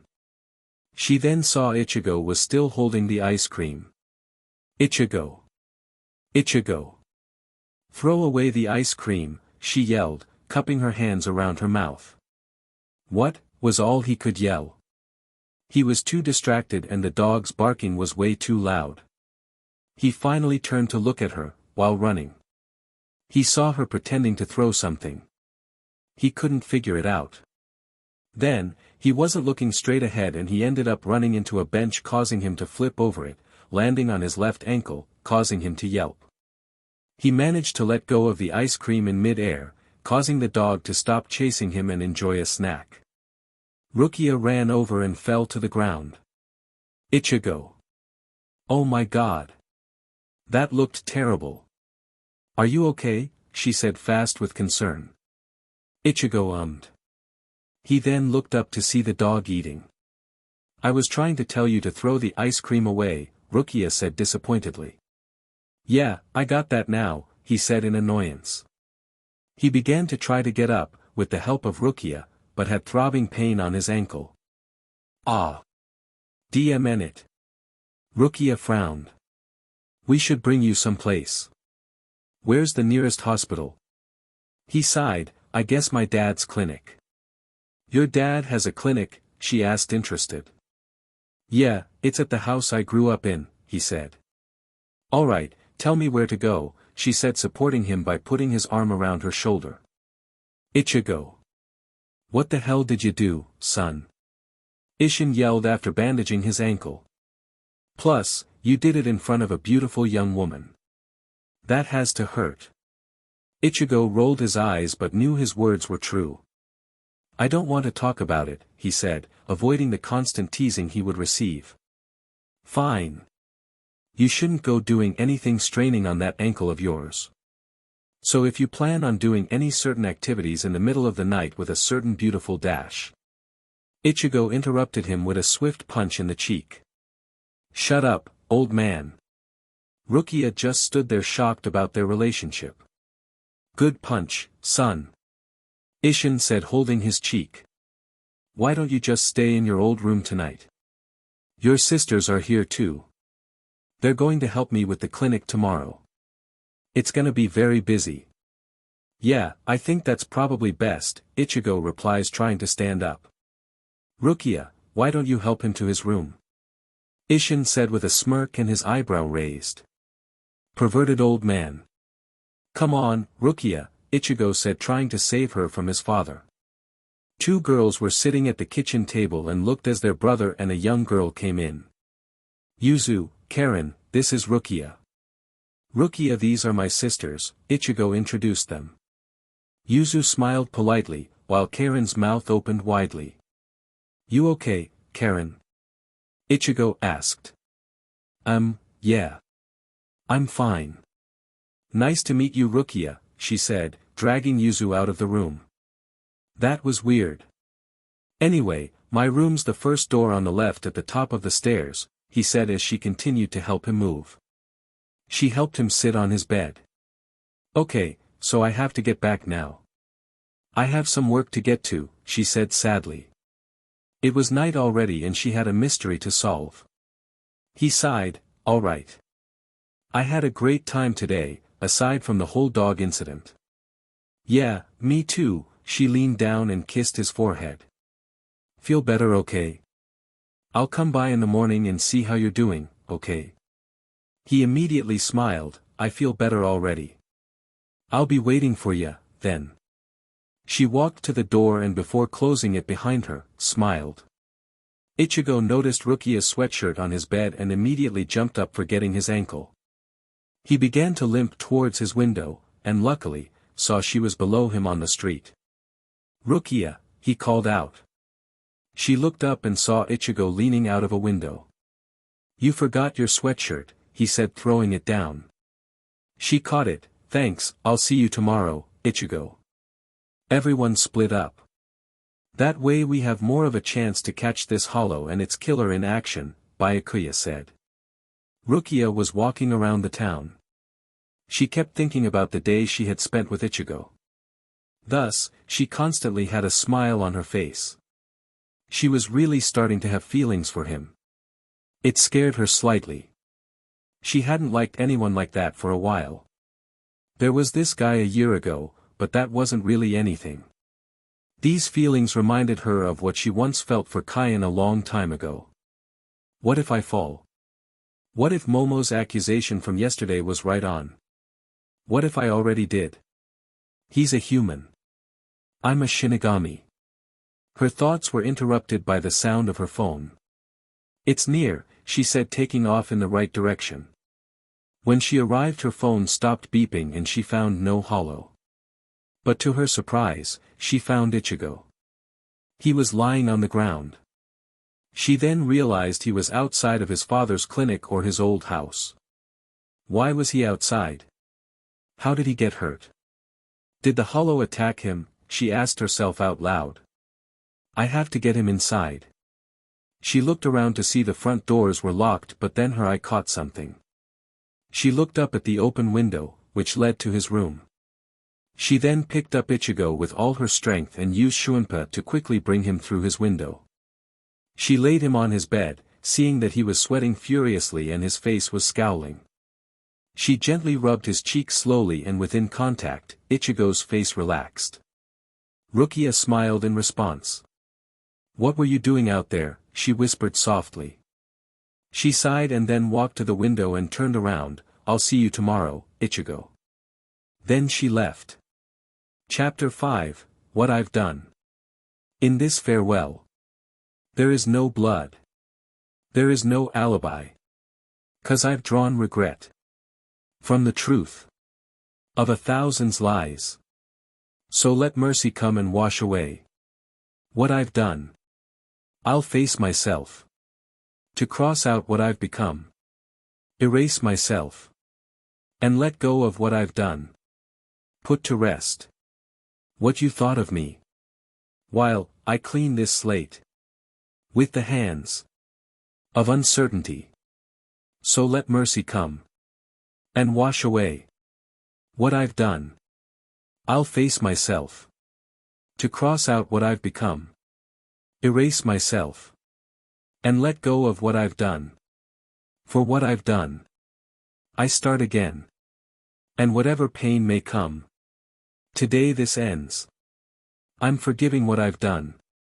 I'll face myself. To cross out what I've become. Erase myself. And let go of what I've done. He woke up exhausted. He turned to the clock to find it was 3 o'clock in the afternoon. How the hell did I manage to sleep this late? Why didn't anyone wake me up? He stood up fast and immediately grabbed the desk near his bedside due to the sudden dizziness that came over him. He slowly made his way out the door and down the stairs, only to be welcomed by Yuzu cooking at the stove. Hey Ichigo. Sleep well? You should have, considering you slept so late, Yuzu said turning around from stirring a pot. Hey. Yeah, I actually don't feel as rested as I hoped. I'm kinda dizzy, and I feel exhausted, Ichigo said leaning against the kitchen wall. Yuzu frowned, maybe you should have Dad take a look at you. You could be coming down with something. He closed his eyes and leaned his head back against the wall, yeah, maybe I should. Karen came walking in, Yuzu. The woman with the broken arm needs a thorough checkup. I have to go out to get more supplies. You know how Dad's too irresponsible to remember to do that sort of thing. Oh, hey Ichigo. He gave her a nod. Yuzu just nodded as well in understanding. Karen walked over and picked up a carrot sitting on the counter from where Yuzu was cooking. She started chewing and then suddenly remembered. Oh Ichigo. Rukia came by earlier. What? Why didn't you wake me? He shouted, bouncing up from against the wall. Chill out. She came, and when Yuzu told her you were still sleeping she said not to wake you. Something about a call she got on her way here, saying she had an urgent meeting. She said to wish you well, Karen said with no emotion. Oh. Alright, Ichigo said disappointedly. Karen then gave her full attention to him. By the way, I wanted to ask you something. He raised an eyebrow. Okay. Don't you notice that Rukia is dash? She was cut off with Ishin delivering a drop kick to Ichigo's side. Morning, son. You're losing your focus.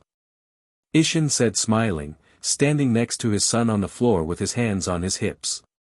God damn it, old man. Can't you just say good morning like a normal father? Now I remember why I moved out so fast, Ichigo said, standing up, rubbing his side. Yuzu spoke up. Ichigo isn't feeling well today, Dad. Oh really? Is that your excuse? Back in the day, I had a broken leg, a sprained wrist, and a concussion. The day after I got all that I was about to get mugged. But you know what your father did? Ishin said proudly. The three children replied in a monotone voice simultaneously, you beat him with your crutch and threw him through a car windshield. See? That didn't stop me from kicking the living hell out of him. Ishin said excitedly. Karen rolled her eyes. Yeah, but you managed to trip over your crutch after that and hit your head on a fire hydrant, causing another concussion. He frowned. Who told you that? I never told you that. He walked over to the kitchen table and sat down with tears in his eyes from humiliation. Ichigo's phone beeped. Oh shit. I forgot I had to work today. I'm 3 hours late. He ran to get his shoes. As he was putting them on he looked up at Karen. Oh, what were you saying before? Did I notice? What about Rukia? Oh, I was going to ask if you knew Dash.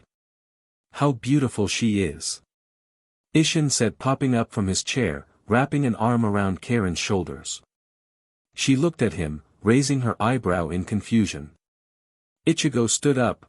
Yeah, well, he said, rubbing the back of his neck in discomfort. I have to go.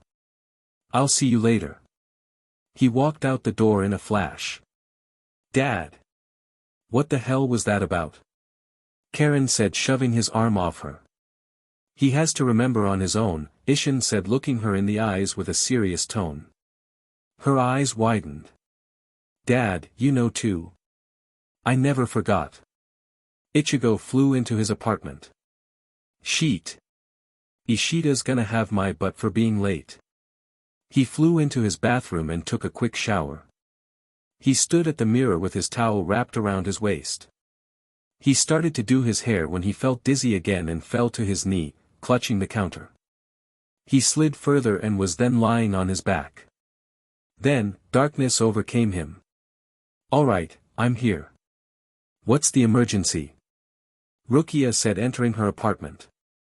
Renji was leaning against the living room wall with his arms crossed. Just get in here and sit down.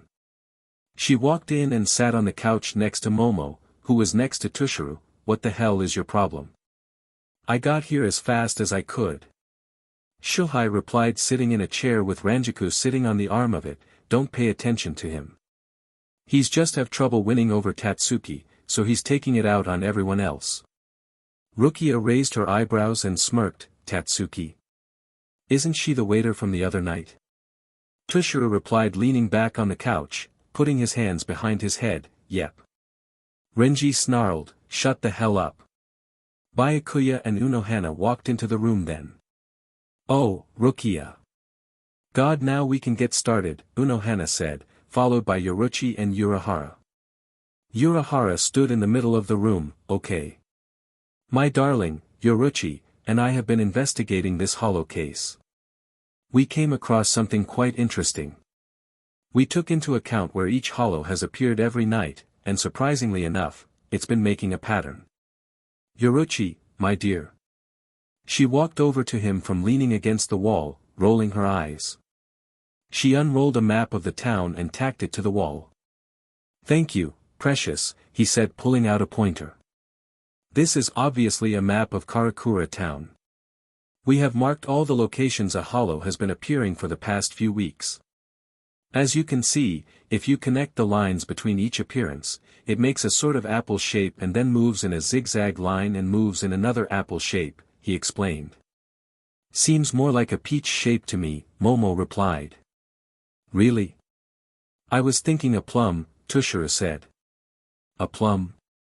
No, no, no. It's definitely an orange, Ranjaku interrupted. You're all wrong. It's a tomato, Renji intervened. You would say that, tomato head, Shuhei teased him with a smirk.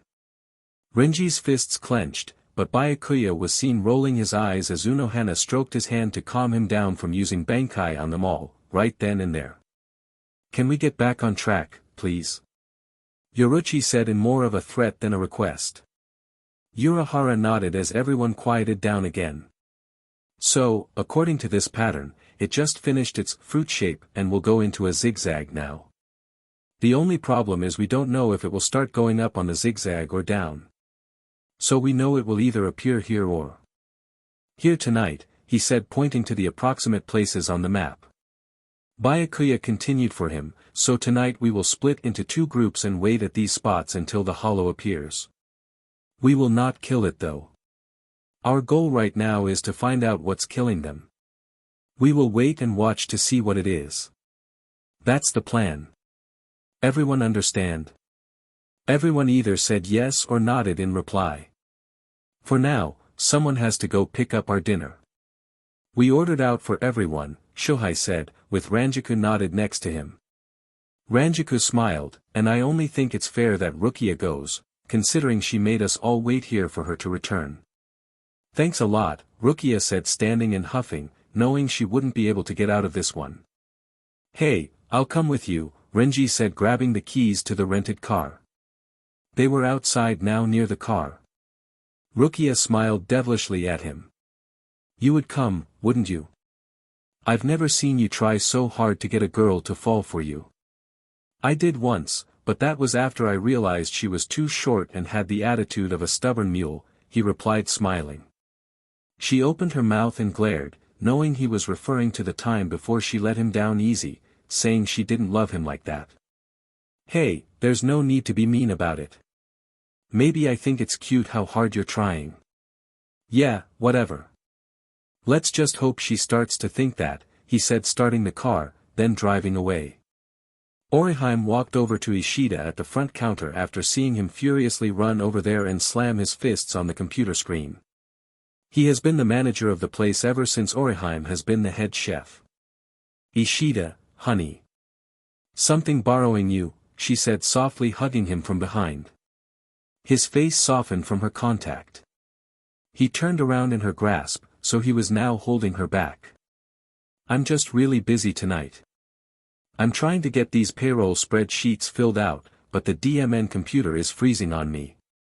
This is my third time redoing it in the past 20 minutes. Plus I have to keep running back and forth from here to the bar because Kurosaki is in butt and hasn't come to work yet, he said, starting off soft, but ended up yelling and gritting his teeth by the time he ended. He's not here yet. She looked at the clock on the wall. He's 6 hours late. I know. He's gonna get his butt kicked when I see him. Ishida said, yelling again. Orihime reached up and placed her hand on his cheek. Hey, calm down. Maybe he's late because something serious happened, she said softly. He better hope he got in an accident, otherwise I'm gonna put him in the hospital, he replied. Her face widened with a look of distress. You don't think he's hurt, do you? Ishida was snapped out of his rage from the sound of Orihime's voice being afraid. He then softened. He's probably fine. He probably just forgot he was working tonight, he said, pulling her close and kissing her forehead. He placed his chin on top of her head, holding her close. Hey, I have a question. Did you see who was here the other day? On Ichigo's birthday? Yeah. There was girl hanging around him at the bar the whole night.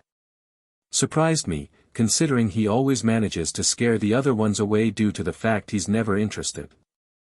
Why? She pulled away and looked into his eyes. Please tell me you knew who that girl was. He kept eye contact. What do you mean? She smiled. It was Rukia. Tell me you remember. He smiled back. I thought I was the only one. Tatsuki, Chad and Kigo didn't even blink when they all walked in the other day. I didn't know what I was supposed to do. It's apparent that they were surprised to see us all working here.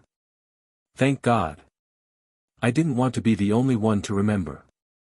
I didn't want to be alone. Once I saw Rukia, everything flashed before my eyes. I ended up hugging her, but she just looked at me confused, she said with relief. Don't worry. You're not. I'm glad I have someone to talk to about it, but right now I have to get back to the bar though. I can see an old man at the bar eyeing me from across the room. Well, it's either that or he's eyeing you up. Either way I'm gonna go back over there and either give him a drink or punch him in the face, he said smiling. She giggled as he leaned down and captured her lips. Orihime. Hurry back. Kigo came in here and is starting to eat people's meals. Chizuru yelled from across the restaurant, at the kitchen doors. Orihime and Ishida broke apart. Ah. I'm coming. We'll talk later, Ishida. She gave him a kiss on the cheek and ran off as Ishida made his way to the bar. Rukia and Renji entered the restaurant. They approached the desk and were greeted by the exact reason why Renji tagged along. Hey. You must really like the food here to be coming back twice in one day, Renji, Tatsuki said smirking. Twice in one day, huh? Wow Renji. Is that why you set your alarm clock this morning? You never wake up early, yet you said you were going out to get breakfast. Rukia said smirking and glaring, knowing exactly why he set his alarm now. Yeah. I figured why waste the day away sleeping. So I decided to get breakfast. It's not that big of a deal, he said trying to keep calm and not strangle the petite girl next to him that enjoyed making his life a living hell. Well I guess you enjoyed those eggs this morning to want to come back, Tatsuki said. Rukia smiled even more, since when do you like eggs, Renji? I remember precisely the first time I saw you try them, and let's just say they ended up being all over floor in a matter of seconds. That was a long time ago. People's taste buds change, you know. Renji yelled back at Rukia, who was now laughing freely. Tatsuki too was laughing now. Renji, it's okay. How about you guys follow me, so we can get your order? They nodded as they followed her to a table just outside the kitchen. Wait here so I can go get your food. You can have a seat if you want, Tatsuki said, smiling directly at Renji. He couldn't help but stare shocked at her, with a smirk growing on his face subconsciously. Rukia bursted out laughing again when Tatsuki disappeared through the doors. What is so goddamn funny to you? Renji said sitting down at the table, looking at Rukia intently. The fact that this girl has you totally wrapped around her finger. She might not realize that, but it's funny either way, she said leaning against the wall. He rolled his eyes at her, causing her to laugh again. Then, Tatsuki and Orihime came walking out of the kitchen. Orihime was holding a large bag. I'm sorry. One of our staff, who is very idiotic, thought he could just help himself to some food, Tatsuki said, shooting daggers towards Kigo who was now walking around with a bloody lip. Orihime smiled and stepped forward. I hope you don't mind that we just gave you another order of the chicken cutlets instead of the pork chops. Here, this is all on the house for your inconvenience, she said handing the bag to Rukia. No, it's no problem at all and there's no need for it to be on the house. Really, it's fine, Rukia replied. Just at that moment the front doors slammed open. In came walking the late bartender, who was wearing a red long-sleeve, button-down dress shirt, with black dress pants and sunglasses. He walked over to the fore, after smiling at two ladies who were checking him out. Ichigo. Where the hell have you been? Tatsuki shot at him. Are you okay? Were you in an accident? Orihime questioned. You're 6 hours late. Ishida gonna kick your butt for making him do your job. Tatsuki continued. W.A. Settle down now. I came in here to get some food. Not work, he said smiling. Wait, you weren't in an accident? Orihime asked again. He walked closer to her until it was definitely too close for comfort. He placed a hand under chin, forcing her to look at him. No, I wasn't. But thanks for worrying. Secretary wanna join me in a meal? Orihime was too stunned to move. Tatsuki shouted and grabbed the arm holding Orihime's chin. Ichigo. Are you sure you didn't hit your head on something? He turned and smiled at her. Hey, there's plenty of me to go around. You can join me too, he said, wrapping his arm around her waist, bringing her closer. What the hell are you doing? She said, trying to get free of his arm. He chuckled, and then turned to see the two gaping at the scene in front of him. He froze when his amber eyes met her violet. He immediately let go of the other two and walked over to her. Her tight low-waist jeans giving him the slightest glimpse of her stomach and hips, and her tight spaghetti-strap tank top gave him a perfect image in his mind of exactly what she would look like without any of that on. He was straight in front of her now, and he leaned the palms of his hands straight against the wall, on both sides of Rukia. He was smirking more than ever. His lips were placed about an inch away from hers as he whispered, I would gladly give up dinner and devote the entire night to feeling every inch of your body against mine. Rukia stuttered, trying to get words out. Rinji was now standing next to him and grabbed one of his arms. You got some DMN nerve to prance up to someone and touch them, not to mention verbally sexually harass someone. Ichigo's head snapped at him. Better let go unless you want to lose that hand, he said, still smirking. Not unless you plan on leaving. What kind of person thinks they are so DMN hot to be this cocky? Plus, it's dark outside if you didn't notice. Who the hell wears sunglasses at night? Rinji said back. Ichigo grabbed Rinji's hand, twisted it and pinned him against the wall with his hand now wrapped around his throat. I told you to let go. You'll be lucky if you can ever use that hand again now. Might just be broken, but I can make it worse. Ichigo, please. Let him go, Rukia said softly in his ear, as she placed her hand on his shoulder. Are you dating this guy or something? He asked in an irritated tone. Hell no. Rukia responded fast, not even realizing her urgency, until the words were out. Ichigo smiled. Good. Now let's go back to my place. He let go of Rinji, causing him to fall to the floor, gasping for air, and holding his throbbing hand. You got the wrong idea from that.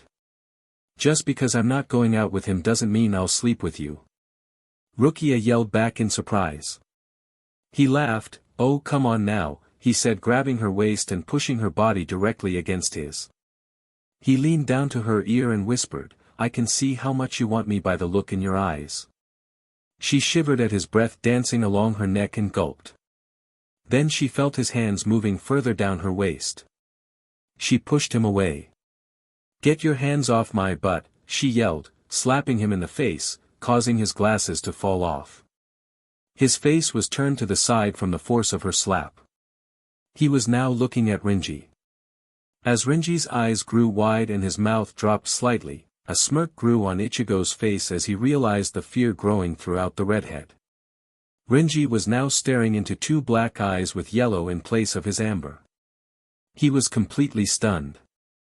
How the hell is this possible? He can't be, we took all of his powers away. Sheet. How the hell are we supposed to deal with this? He can't be allowed loose like this. Rinji was thinking rapidly. Ichigo walked over to Rinji and bent down, grabbing his sunglasses, but was in Rinji's face. See something you like? Renji just frowned, not daring to cause more of a scene, also because he couldn't stand against him without his Zanpakuto. Ichigo just laughed and put his glasses back on. He turned to Rukia, "Your loss."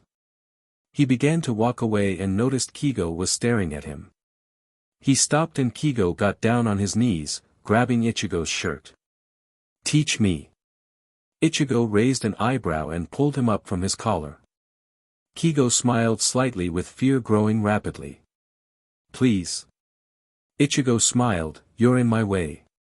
And with that said, he threw Kigo into a table 4 feet away. A woman with purple hair was looking at Ichigo with amused and desiring eyes. Ichigo immediately saw her after averting his gaze from Kigo, unable to move from his collision. He walked over to her, smirked, wrapped his arm around her waist and said, "Let's get out of here." She nodded in anticipation and off they marched out of the restaurant. "What the hell happened to your hand?" Tushiro asked as Renji sat down and Rukia put the food on the table. "He probably was starting to touch the waitress in a naughty way and got his hand broken for doing it," Shohei said as he started to eat his burger. "No, you but." Renji shot back. "This guy dash. I rather not talk about it. It has mostly to do with me and it's making me very sad just thinking about it," Rukia interjected. Momo piped up, "Wait, that doesn't sound good." "What happened, Rukia?" she said softly with concern. "DMN guy named Ichigo is a real JRK. Putting his hands all over dash," Renji answered. "I said I didn't want to talk about it. DMN it. I'm not hungry anymore." She marched up the stairs, and you could hear a door slam. "Renji, what the hell happened?" Ranjiko asked in concern. Ichigo came in looking all badass, started flirting with Tatsuki and Orihime, then saw Rukia and went straight for her. He was saying how he was going to devote the whole night to feeling her body against his. "Who says that anyway?" Renji explained. They all raised their eyebrows in response to Ichigo's supposed pickup line. "Anyway, I tried to get him to lay off her and he ended up breaking my hand and choking me against the wall. She told him to let go and he agreed, saying something about going back to his place. Well, because Rukia is Rukia, she started giving attitude, but then he started to touch her and then she slapped him, knocking his sunglasses off. This sounds so dramatic. I wish I could have seen it." Ranjiku said in excitement. "Oh yeah? Well, here's the serious part.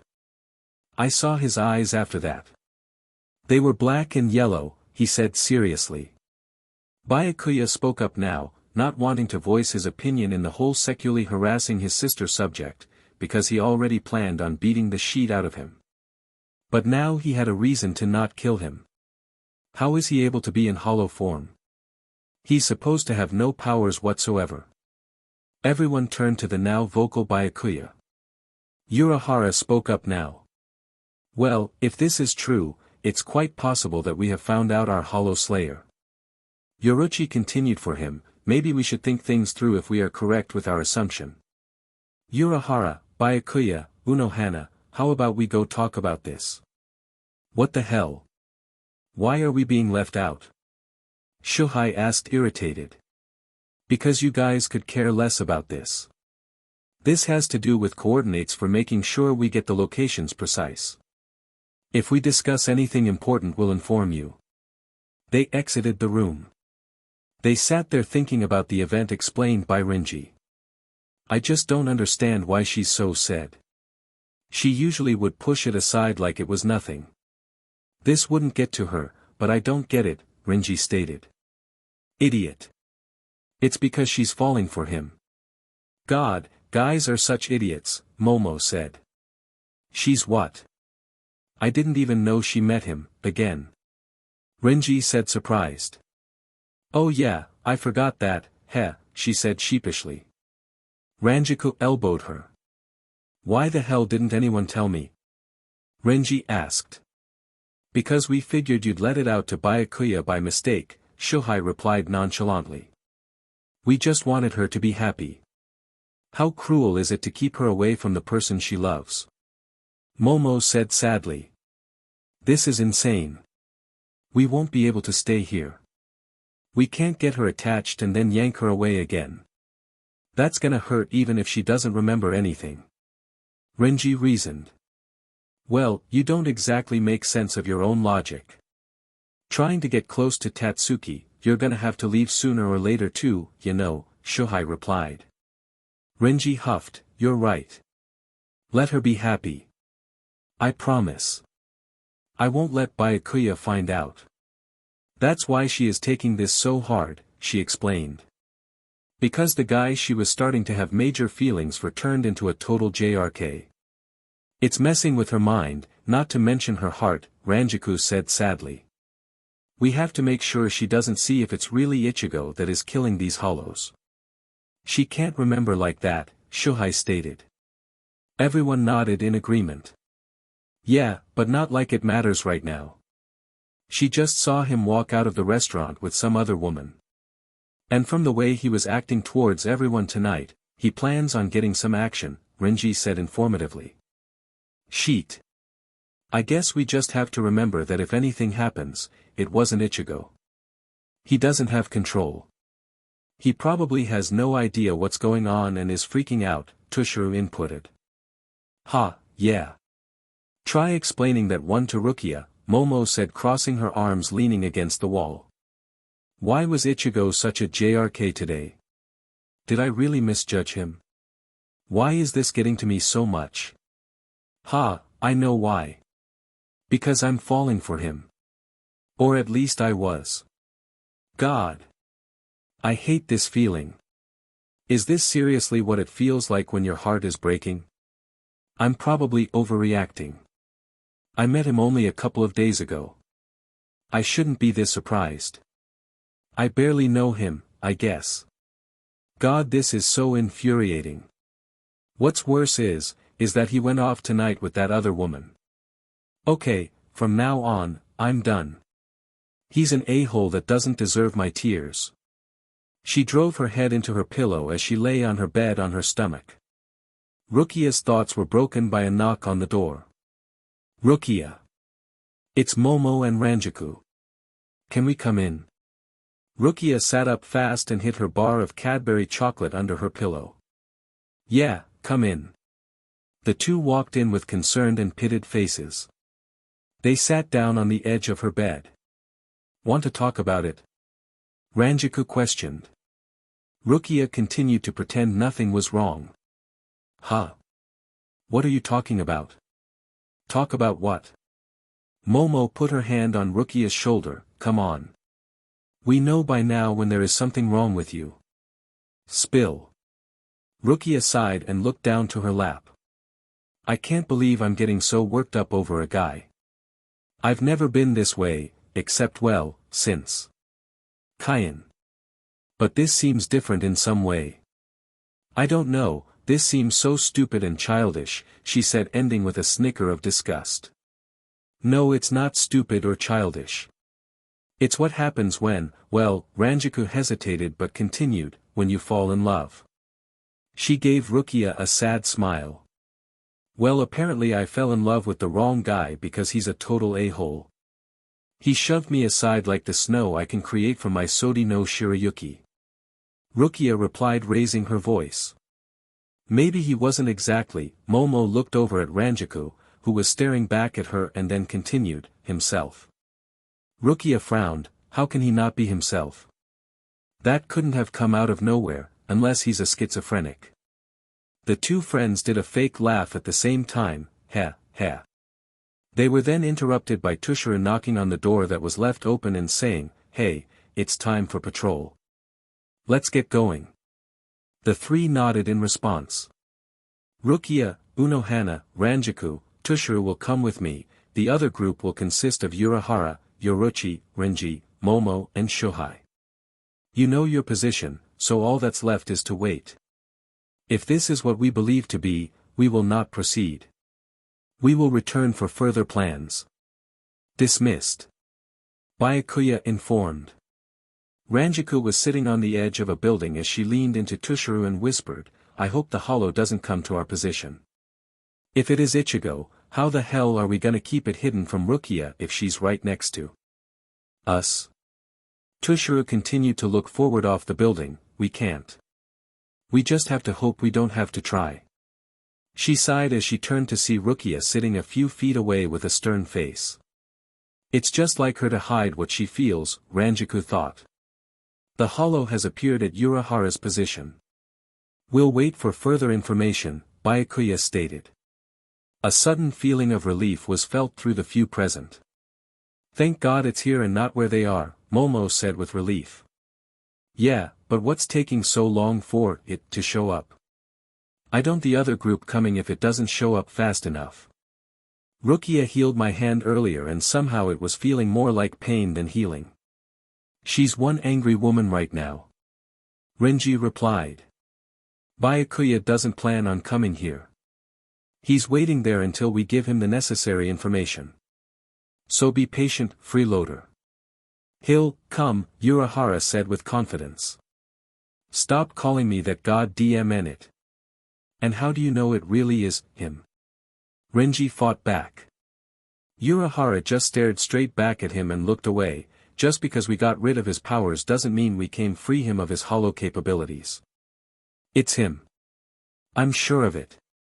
And as if it was by cue, in came a man dressed in a red shirt and black pants, wearing sunglasses.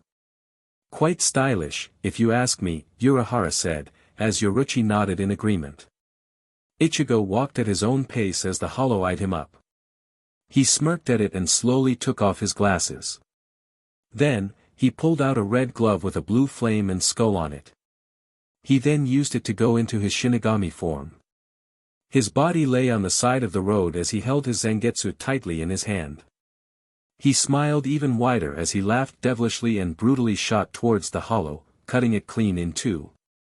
And just like that, he moved back into his body and walked away putting his sunglasses back on and his hands in his pocket. Well, I guess that confirms that, Shohei said breaking the silence. So, you guys ended up seeing what it was? Rukia asked as they lounged in the living room discussing the night's events. Well, not exactly, Yoruchi said not knowing how to answer. We saw it being killed. It has a lot of spiritual energy and we have a vague idea of what it looks like, Urahara said being elusive. And that is? Rukia asked being in no mood for anything but a straight answer. Well, it's about this tall, this wide, and is fast, Shohei said holding his hands out to show her the average height of Ichigo. That's it? That could be anything. Wow, we got nowhere tonight. I'm going to bed, then, she sighed and walked up the stairs. Byakuya sat down where his sister was sitting, so it's as we suspected then. Urahara nodded.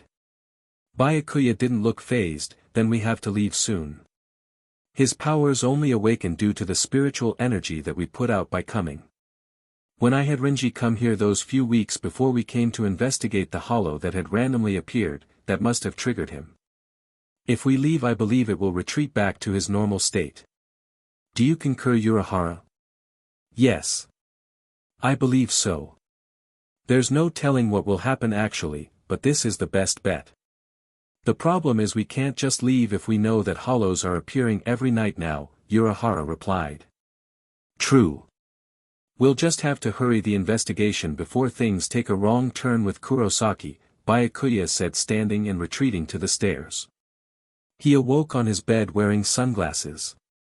What the hell, he said as he reached up and took off the sunglasses that were digging into the side of his head from the pressure against the pillow. He sat up and looked at the outfit he was wearing. It wasn't completely on, his shirt was unbuttoned in the front, exposing his chest and stomach, while his pants were unbuttoned and unzipped. I don't remember putting this on.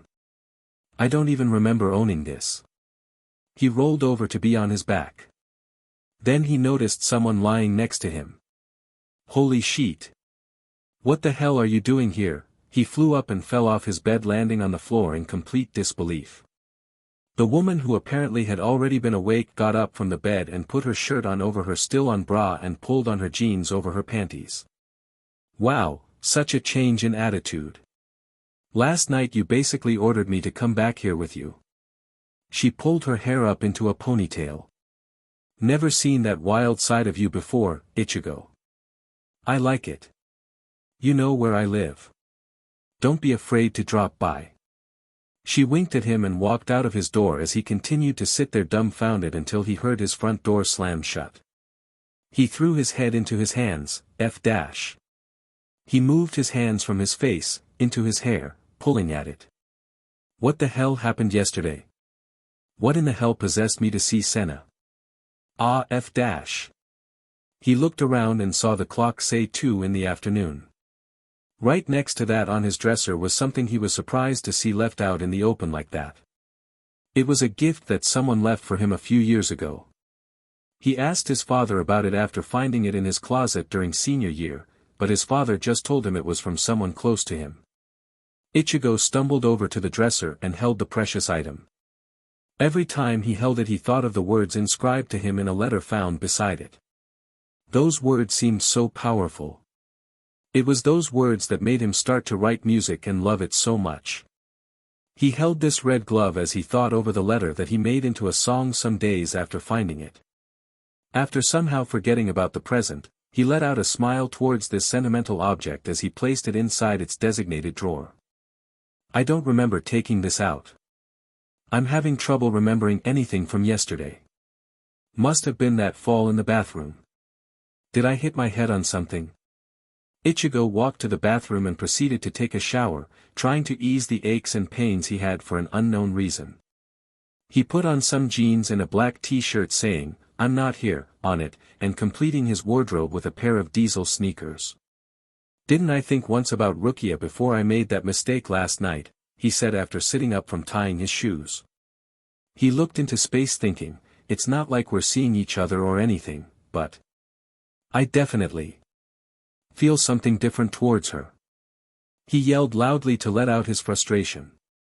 I can't deal with this now, he said standing up to leave. He started to walk to his workplace, not to work because it was his day off, but for some food. He couldn't cook and he got food for free there, so why not? Just then, he saw the one woman that was ever able to make his heart skip a beat. She was wearing a pair of tennis shoes with a flary white skirt that moved in the breeze and a button-down, short-sleeve, violet shirt. A smile appeared across his entire face as he ran up next to her, walking along the sidewalk. Hey there. She jumped from the sound of his voice, and then frowned. You have a lot of nerve, you know that? His eyebrows furrowed. What do you mean? He freaked out inside. Sheet, did she find out what I did last night? I swear I didn't want that. You've got to be kidding me, she said laughing with disgust. You can't just come up to me after what you did yesterday. What got into you anyway? Did I really misjudge you that much? Rukia said, letting the words fly out of her mouth and having her hands on her hips as she glared at him. What I did? What did I do? He said with his eyes wide in confusion, even though guilt was flowing through him. He really didn't feel like he deserved her. You know what, Ichigo, if you can't understand what you did was wrong, then I can't understand what I ever saw in you, Rukia said, turning around, slamming her eyelids shut to stop tears from appearing. Ichigo reached over and grabbed her wrist. Wait. She didn't turn her head until she got a grip of her flowing emotions. She looked at his hand on her wrist, then into his eyes. They were pleading for her to stay. Please, he said in a soft, desperate voice. I don't know what's going on, he said solemnly. Then tell me when you do. I'll be looking forward to whatever explanation you can come up with. She softly pulled her arm out of his grasp and ran off, not helping the fact that he made her want to run and hide from the world. This weakness he brought out in her scared her. Ichigo just watched her with a confused and sad feeling. What's going on? He said out loud to himself. He opened the doors and gave a wave to everyone, giving a sigh as he walked farther in. Orihime just stared at him, not knowing how to approach the situation, and Tatsuki frowned. Hey, what's wrong with you guys? He said, stopping, before he reached the table he planned to eat at. Ichigo. You're coming in here like nothing happened. Tatsuki yelled at him. His face went in shock from her outburst and he stepped back a little. "What are you talking about?" he said hesitantly. Then out of nowhere, he was slammed against a wall and was staring into a pair of furious eyes behind a pair of glasses. "This is for not coming here for work yesterday." "Ishida, what the dash?" Ichigo said, holding the arm pushing him against the wall. "And this is for making moves on Orihime." Ishida then threw his fist into Ichigo's cheekbone. Ishida then dropped Ichigo, making him slide against the wall. He was now sitting down with his knees bent towards his chest. Ichigo put his hand against his now badly bruised and even slightly cut cheekbone. He frowned, but his eyes held sadness. "What the F, Ishida? I didn't do anything. Especially to Orihime." Tatsuki and Orihime walked closer. "You started GRPNG us and sheet. Don't play dumb, Ichigo. You went way worse towards Rukia. I can't believe you had the nerve to be such a cocky bstrd." Tatsuki shot at him. Orihime looked at him sadly. Ishida picked Ichigo off the ground to slam him against the wall again. "What the hell has gotten into you, Kurosaki?" Ichigo yelled back, trying to convince them he didn't know what they were talking about, because he didn't. "Nothing." He then looked towards the ground and said softer, "I can't remember anything. What happened yesterday to make me act so DMN different? Why the hell was I with Senna last night? I just don't get it." Ishida's eyes widened. "Senna?" Orihime put her hand on Ishida's shoulder to calm his temper, and without saying anything, he knew she wanted him to let go, and so he did. Ichigo was now leaning against the wall, still looking to the ground, now resting his face in his hands. His voice was muffled. "I don't understand." "Understand what, Ichigo?" Orihime asked softly. He looked up after lifting his head from his hands. He looked straight into her eyes, his amber now filled with a water dam that was begging to break. "What is happening to me?" Chapter 6, It's Not Over. Rukia. She jumped slightly from the abruptness of the voice. After closing the door to her apartment, she proceeded into the kitchen where her brother was sitting at the kitchen table. She pulled out a chair and sat down. "You scared me to death," she said, blowing out an air to calm her racing heart. Byakuya raised an eyebrow. "You don't look the dash," Rukia then cut in before he could finish. "It's only a saying," she said sheepishly. It wasn't even that new of a saying, and yet he still didn't understand slang. She tried to change the subject.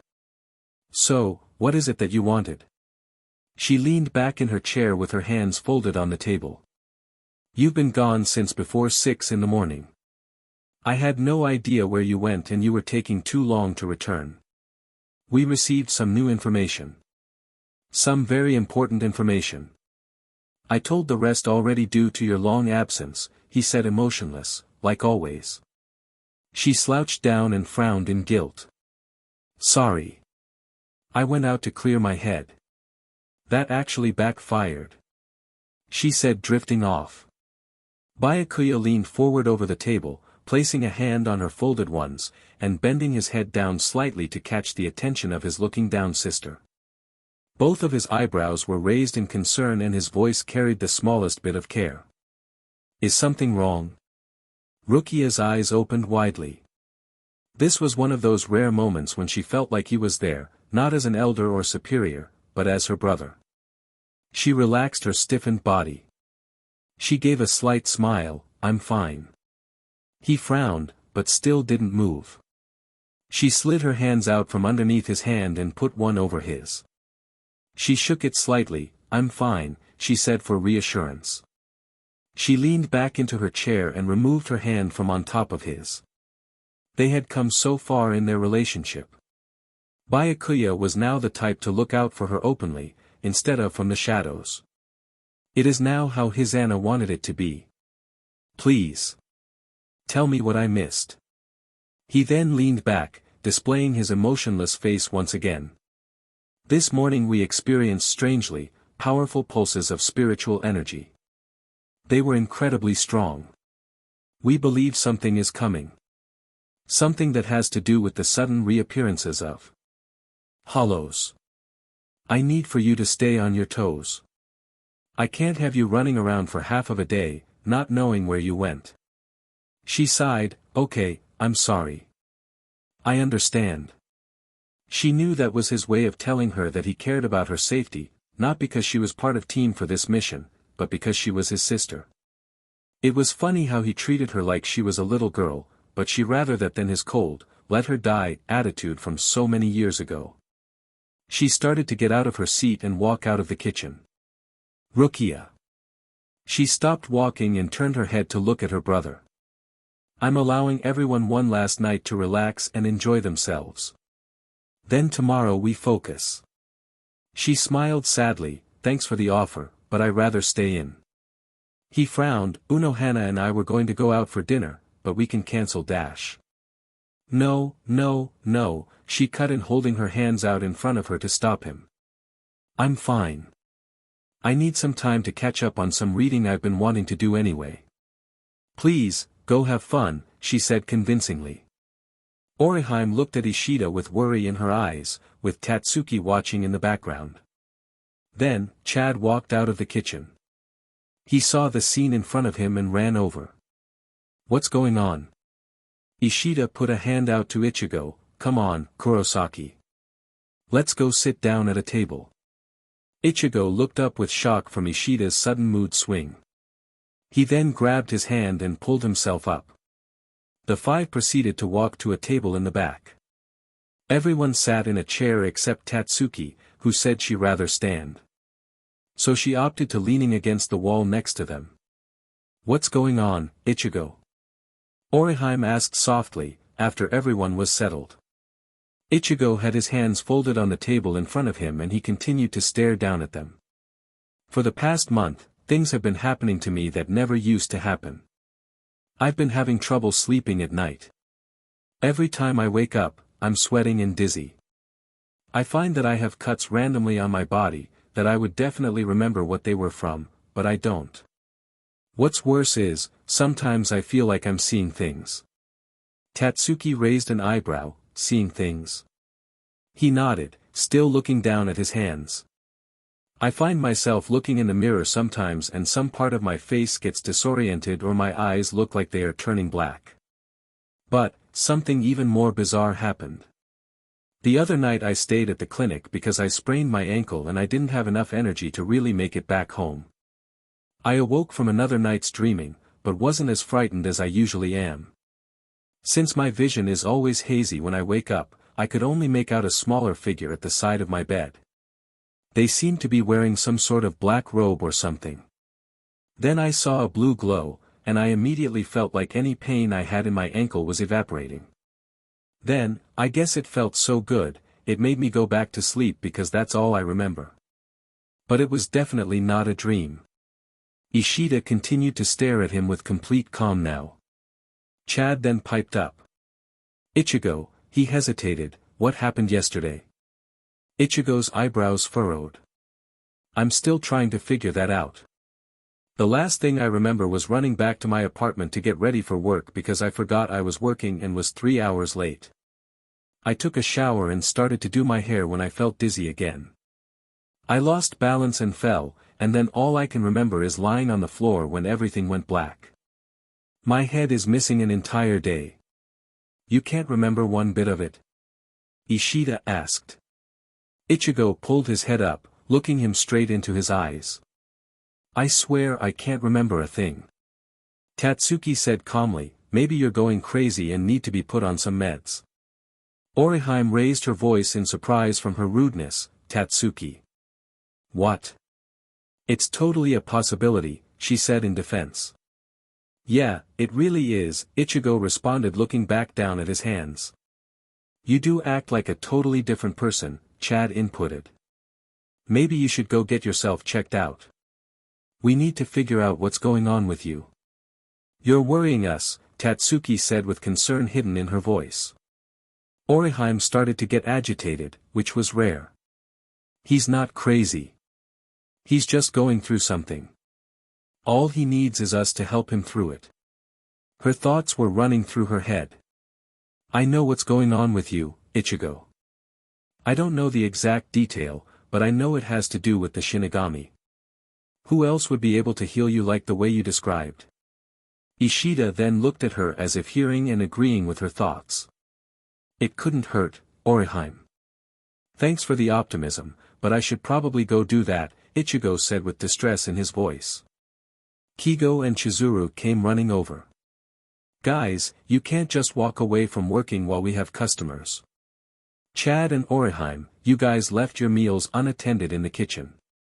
Tatsuki, your tables are set as hell, and Ishida, your complaint box is now full from the customers that left from not getting their meals, Chizuru said with Kigo nodding. They were all surprised that they had forgotten that they were indeed supposed to be working. They all jumped up. Don't worry, Ichigo. We'll help you through this, Tatsuki said with Chad nodding in agreement. They walked off. Ishida sighed.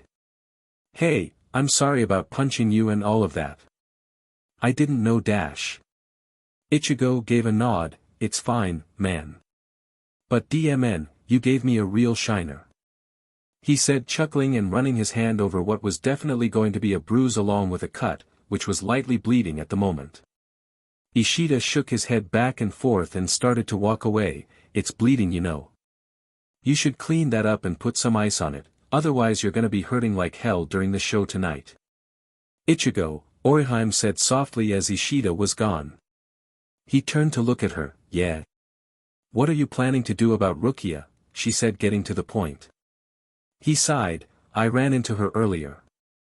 She said I had some nerve to come up to her after what I did, and when I can explain it, to tell her. But I don't think she'd believe this, Orihime. She'll just think I'm a perverted BSTRD. And if she does by chance believe me, she'll think I'm a lunatic, and why would someone stick around for that? I don't think you should just give up though, Ichigo. I can tell you really care about this girl, she said with an understanding smile. You care more than you know. She thought. Yeah, I doubt I'll be able to see her again after this though. I only run into her. By chance. I don't know where she's staying or her number, he said, losing all hope. Orihime got extremely perky just then. Maybe she'll be at the show tonight. You guys have been planning to play this concert for a while and everyone in town knows about it and is going to be here. I don't know. I'm not getting my hopes up. Orihime just nodded. I think she will. But I have to get back to work. Stick around, we'll send you out some food. She walked off. His thoughts starting to run. Please come tonight. Please. He sat down and grabbed a spare waiter's notebook that he saw on an unused tray. He was near the kitchen after all. He immediately started writing. Come on, girl. You can't stay in here by yourself and sulk, Ranjaku said, sitting on Rukia's bed, as Rukia looked up from her romance novel. I'm not sulking. I just wanted to do some reading. We're going to be busy now and I wanted to try and finish this book. It's really good, she said nonchalantly. Yeah, sure. If you want to stay here and read a book, go on ahead. But you're missing out, Momo said, putting air quotes around read a book. Rukia just rolled her eyes and yelled, I'm not sulking, after they walked out and closed the door. It figures we ended up coming here. I did want to come and see the show, but knowing Renji was driving, yeah, we'd come here, Shuhei said. Renji just huffed. Let's go. They walked in and were seated by none other than the woman that Renji was head over heels for. Nice to see you again, Renji, she said, winking. He was shocked by her flirtation, considering she never did something like that to him since before the incident. Everyone rolled their eyes. I guess it's a good thing Rukia didn't come. I don't think she could deal with seeing him, Momo said out loud once they were seated, pointing to the orange-head man that was talking to the Quincy. He wasn't working, but the show was starting soon. Plus, his friends all worked there. He was wearing a plain black cotton shirt with khaki shorts. Hey Renji. I'm off now. Want to have a drink with me? Tatsuki asked confidently. He stuttered, why yeah, sure. The two left as the four sat there shaking their heads, but easily showing a smirk. Hello everyone, a soft voice was heard and everyone turned to look at who it belonged to. Hello miss. What can we help you with? Ranjiku said while it pained her to know her friend didn't know she was a friend at all. Orihime smiled and threw her arms around her neck. Don't pretend, Ranjiku. Her eyes went wide by the young woman's actions but then tears filled her eyes. She hugged her back. I won't, Orihime. I won't. After the embrace was done, Shuhei spoke. How is it that you do remember? She smiled at him. When Ichigo introduced Rukia to me the other day, everything flashed in front of me and I felt like I was whole again. Ever since then, I always felt like I was missing something. But now I don't, she said in accomplishment. Tushiro was pondering about this information. That doesn't make any sense. The memory modifications are never that weak. Momo just shrugged. Now that we are reacquainted, I want to tell you Ishida knows too, Orihime stated. The Quincy? Tushiro asked, getting more puzzled. Orihime just nodded happily. Now that's two people. This is weird, he said. Oh, just let it go, Shiro, Momo said, kissing his cheek. I want to ask you guys for help, Orihime said with hope evident in her voice. Anything, Ranjiku said happily. I can see Rukia isn't here tonight. Ichigo needs her to be here. He's not been himself lately, she said, drifting off. We know. We know what's wrong with him too, Shuhei said. What? Orihime shot back with anticipation. We took away his spiritual energy, but yet he's never been just a Shinigami. The hollow inside him is a different story altogether, Tushiro stated. He can't control it because he doesn't have his spiritual energy as powerful as it used to be. In fact, that portion of him barely exists as of right now, Momo informed. But he has to control it. It's messing up his life. Who knows what will happen if this occurs again? Orihime exclaimed in concern. We're trying to figure out a way. We haven't come up with any yet. It's too complicated. We can't just give him back his power. But we would really prefer to talk about this later. The odds of him transforming like yesterday are slim to none. His emotional state right now from what has happened to him should be more than enough to prevent another total takeover. This is our last day off. I would love to continue this some other time, but for now. I want to drink. Shuhei said in hopes he could escape the stress. Oh, Orihime responded. She felt like it was ridiculous to just push something this important to the side, and not to mention it's dangerous for both Ichigo and everyone around him. If they only had one last night of fun and freedom, then she was going to let them have it, because from what she just learned, it was Ichigo's last night for this opportunity too. Okay, then I need a favor. Can you somehow get Rukia to come? We asked and she said she rather read. Oh, don't worry. She's so not sulking, Momo said sarcastically. Oh. I have an idea. Wow. I could call her and tell her I have an emergency. Ranjiku said excitedly. What kind of emergency are we talking about here? Knowing you, it's probably way over the top, Shuhei said. Hey, it's not that bad, just something she can't deny me of, Ranjiku said defensively. He ran down the corridor, slamming into a cart that had cut through his tailored pants, but proceeded. Nothing was going to stop him from seeing her. Nothing. He flew around the corner and came to a closed door. His heart was pounding. It wasn't pounding from the running, but from the woman he had grown to love. He looked through the window of the door and saw as the doctors looked down, and a nurse reached up and dragged the sheet over the woman's head. He slammed his hands on the door. Too late to speak his mind. Too late to speak his heart, Rukia read out loud. She put the book down as tears escaped and sobs followed. Oh my God. This is supposed to be a romance novel, not a tragedy, she yelled, grabbing tissues from her dresser. Then as she sat there whipping her eyes, she heard her phone go off. She looked at the caller ID and saw it was Ranjiku. She took a deep breath and answered. Yeah, talk to me. Rukia. Hey, what are you up to? Reading, like I told you, she sniffed. Are you crying?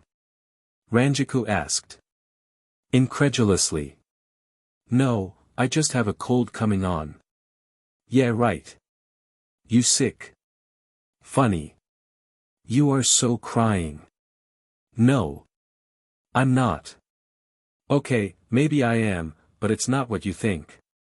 This book is seriously sad. Aha. You know, you just have to tell us when you're upset and we'll have a girls' night out and help you get drunk and forget. We're your friends, Rukia. Yeah, whatever. What do you want, Ranjaku? Oh, well, you see, she laughed, I kind of need your help. Rukia sighed, what is it already? She was irritated by her assumptions from before and couldn't stop sniffing now. I need you to bring some feminine products to me. I'm riding the crimson wave and it's incredibly intense this month. Ranjaku smiled as she spoke. Everyone was watching her and Momo and Orihime laughed, while Tushuru and Shuhei didn't want to acknowledge what was going on. They have dispensers in the bathroom, you know. 25 cents. But Rukia. I need major protection here. It's heavy. Please. We have to stick together when these things happen. She pleaded. Okay. Fine. Take it down a notch. I think everyone around you knows what you need now. I'm coming, just tell me where you are, Rukia said, defeated. I'm well, let's just say Rinji drove. Sheet, you have to be kidding me. Why did you have to go there of all places? Sorry. They were having that show tonight. Everyone was coming, so why not? Just hurry. Okay, I'm coming. She huffed, I'll be there in 30. Rukia hung up the phone and went to get ready. She put on a lavender skirt that went to her knees, with a white button-down polyester t-shirt. She then pulled her hair back so it was in a loose ponytail and her usual rogue strands fell around her face perfectly. She grabbed the appropriate extra absorbent accessories that Ranjaku had begged for and stuffed them in a tote bag. She walked to the door. Just keep it together, Rukia, she told herself, grabbing the keys to one of their rentals and locking the door behind her. Music was now playing. Music that was music to her ears. She knew exactly who was singing too. Every word he sang made her heart beat faster. She came in, and her eyes went straight to him. Her mind was saying to avoid him and not think about him, but apparently her heart said otherwise. He was singing and jamming on his electric guitar. She was cursing herself as she began to get intoxicated by his voice. Rukia! Momo yelled, snapping her out of her hypnotism. She waved her over. She saw their table, which was in the front row of the stage. Figures, she said out loud. Here. I hope you didn't create any sort of mess. From the urgency in your voice you made it sound like it was non-stop, Rukia said, placing the bag in Ranjaku's lap. She jumped up and hugged her tightly. You are a true friend. Sadly though, Momo had asked this young woman here about my situation and they had plenty in storage, she said, pointing to Orihime, who had joined them at their table. But thanks so much, Rukia. Why don't you just stay while you're here? Ranjaku said convincingly. Rukia pulled away from her embrace. Her mouth was now ajar and her eyebrows furrowing. You are such a liar. You didn't need anything. I told you I didn't want to go out and you pushed it anyway. What's worse is that it's here of all places. Rukia said, raising her voice, but making sure not to cause a scene. People were enjoying the music, so that was a good distraction. I thought you said you weren't sulking, Shuhei said sarcastically as he took another shot. Tushuru laughed uncontrollably from his remark, as he too had been taking too many shots of Mr. Daniels. Shut up. Rukia and Ranjaku yelled at them at the same time. You're making this worse, Ranjaku added. Applause was then heard in the background. I'm out of here, Rukia said, turning around. She never felt so emotionally unstable. Stop trying to avoid me. You're not giving me a chance to make things better. I heard what you had to say, but now I need for you to listen to me, Ichigo said into the microphone looking straight at her. He was sitting on a stool with an acoustic guitar on his lap. He turned to look at the audience. I wrote this today, so give me a break if it SCKS guys. He then looked back at Rukia. Then he moved his fingers along the strings, hitting chords that matched perfectly.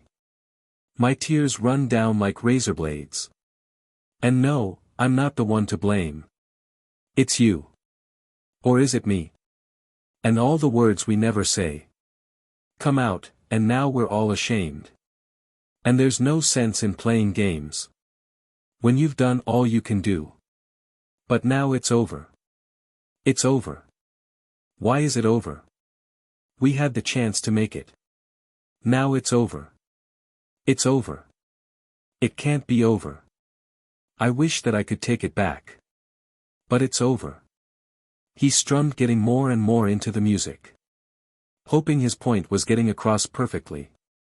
I lose myself in all these fights. I lose my sense of wrong and right. I cry, I cry. It's shaking from the pain that's in my head. I just want to crawl into my bed. And throw away the life I've led. But I won't let it die. But I won't let it die. But it's over. It's over. Why is it over? We had the chance to make it. Now it's over. It's over. It can't be over. I wish that I could take it back. But now it's over. His voice got stronger and he slammed his pick against the strings. Her face was priceless. It was what he was hoping for. I'm falling apart. I'm falling apart. Don't say this won't last forever. You're breaking my heart. You're breaking my heart. Don't tell me that we will never be together. We could be over. It's over. We could be forever.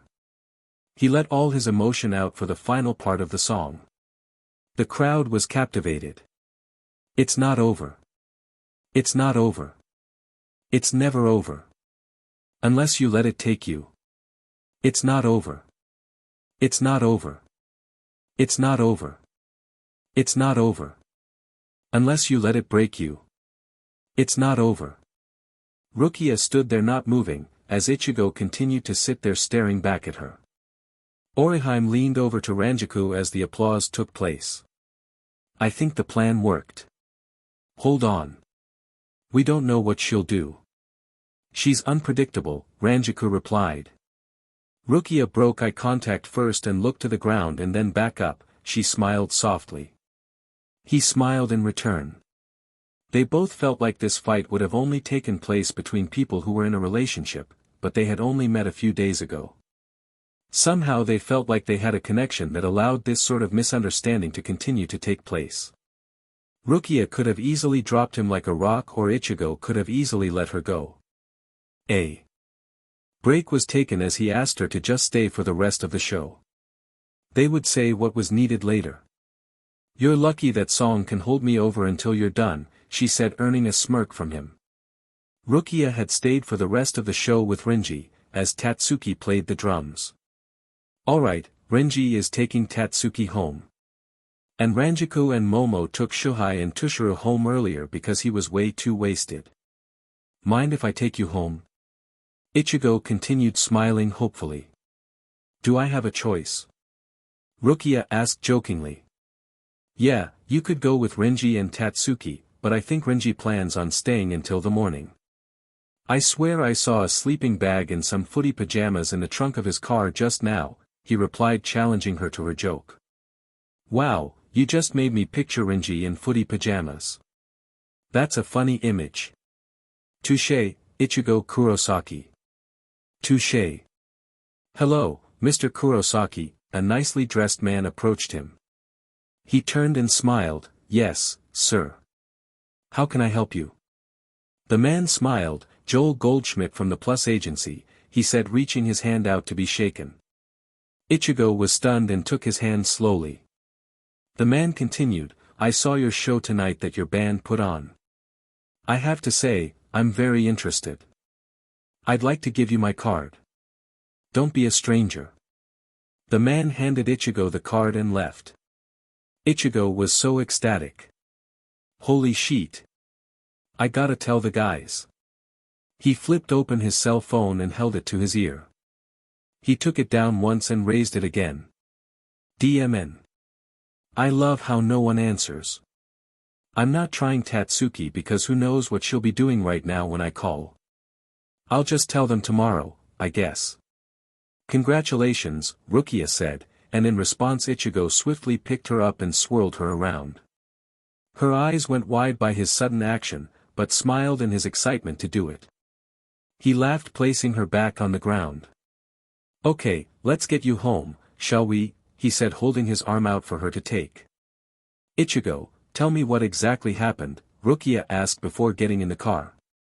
He sighed, I wish I could answer that, but I don't understand what happened myself. How could you if I don't? I just want you to know, everything I did, it's not who I am. I have no idea what would possess me to do those things.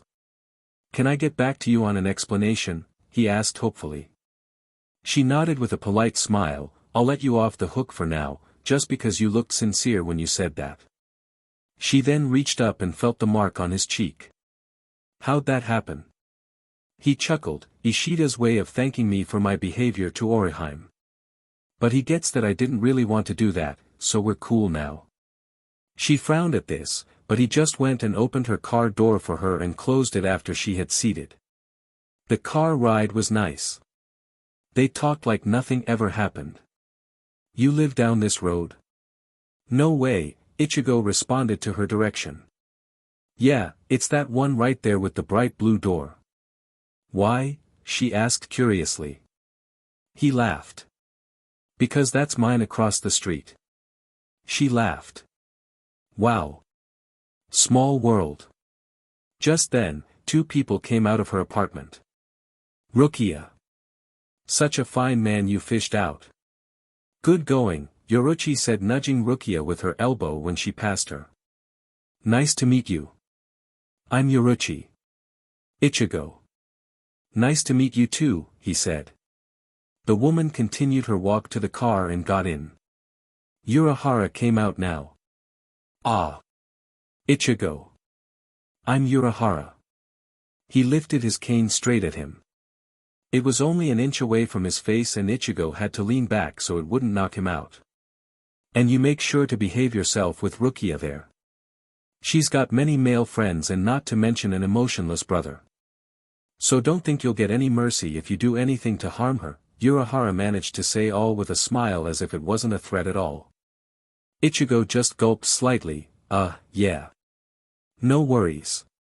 And with that Ichigo noticed the design on the bottom of his cane. He had seen that before, but was having trouble placing it.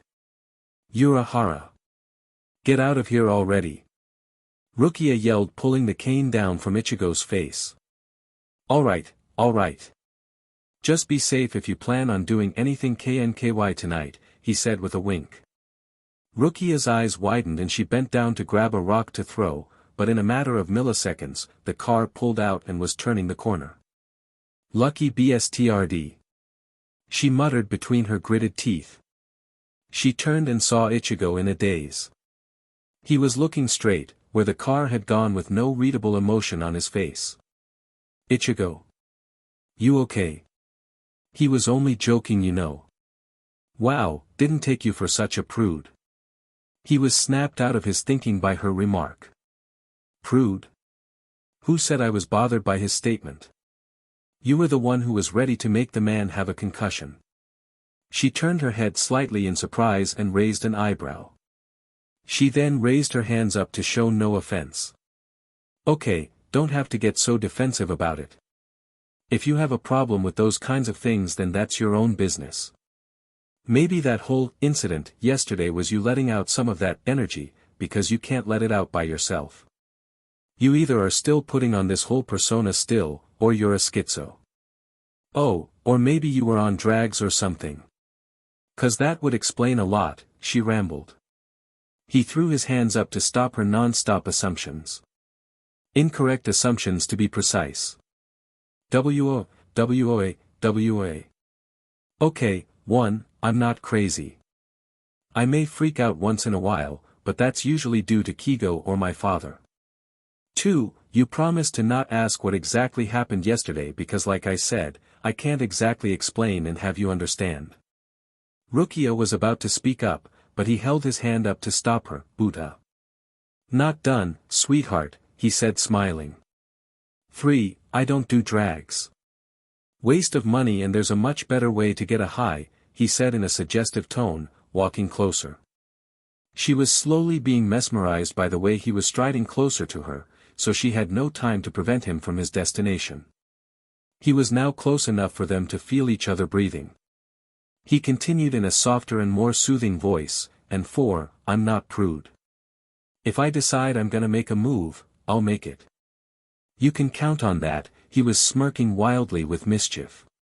Snapping back to reality, Rukia closed her now slightly ajar mouth and smiled.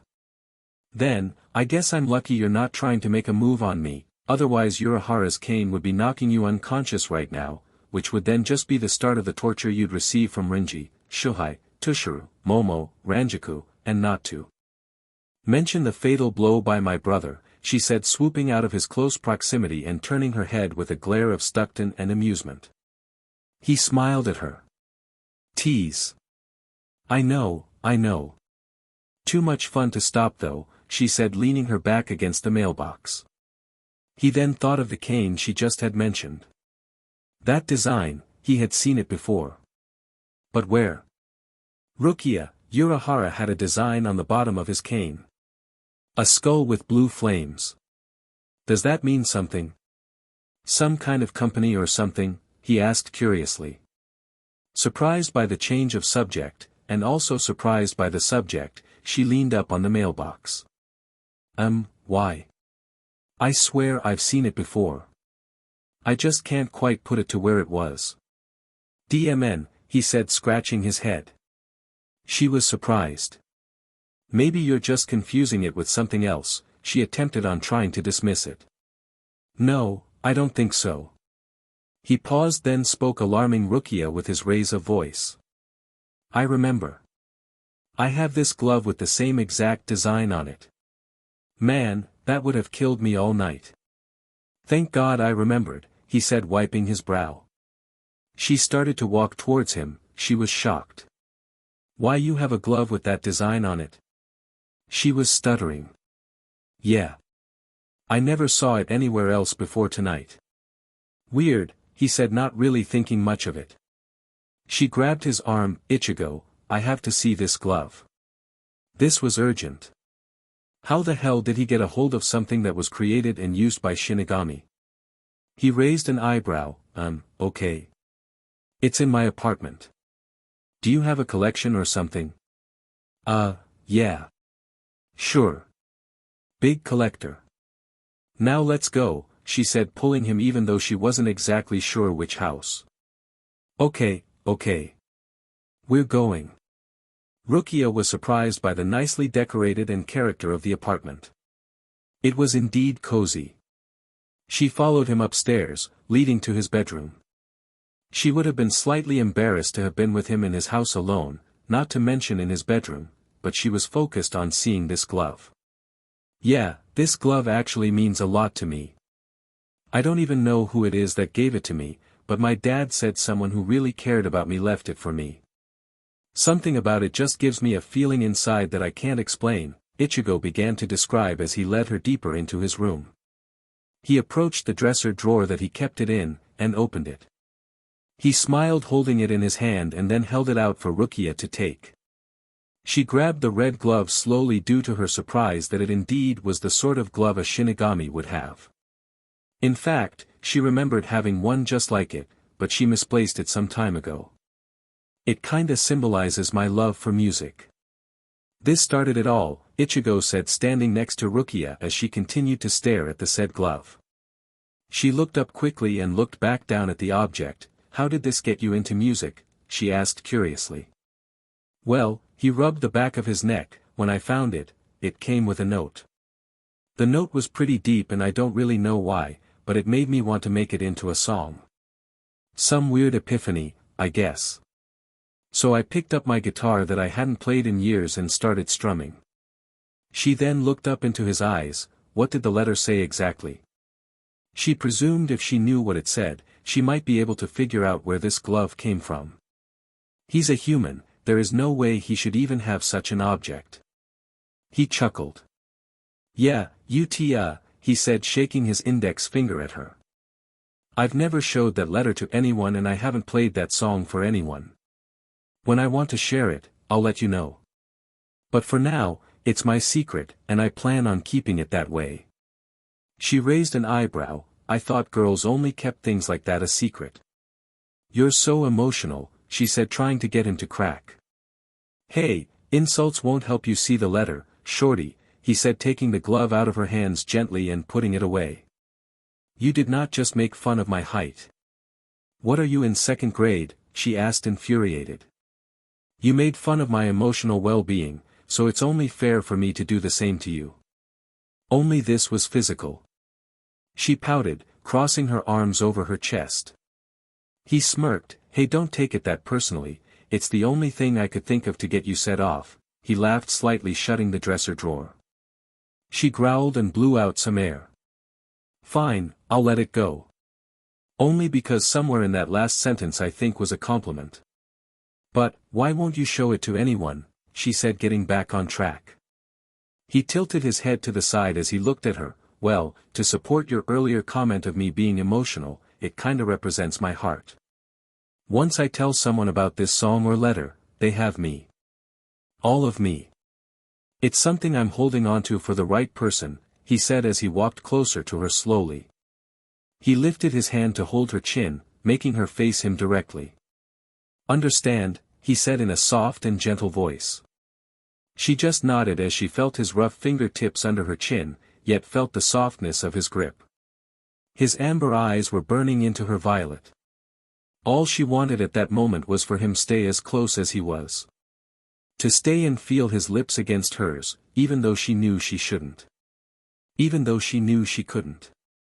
But she didn't have to, he did. He swiftly moved down and captured her lips. She was brought out of her thoughts, as they soon became a reality. He moved his hand from under her chin and pulled her face closer to his. She placed her hands against his chest as she could feel his muscles through his shirt. He moved his hands even lower now, feeling the curves of her hips, and pulling her even closer to his body as he pushed her up against the wall.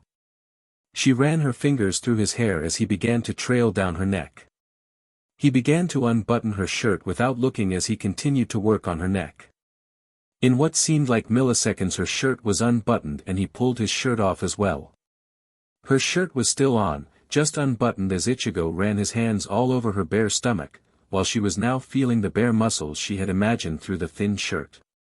They were now getting heated as Ichigo began to unbutton the lavender skirt she had on, until she pushed him away with her hands on his chest. Their lips parted and he was displaying a confused look. She breathed, trying to catch her breath. I can't do this, she said disappointedly. He frowned, but kept a soft tone, obviously displaying disappointment. Why not? She sighed. I just dash her. Phone then beeped in her purse. Sheet, hollows really know how to pick their timing.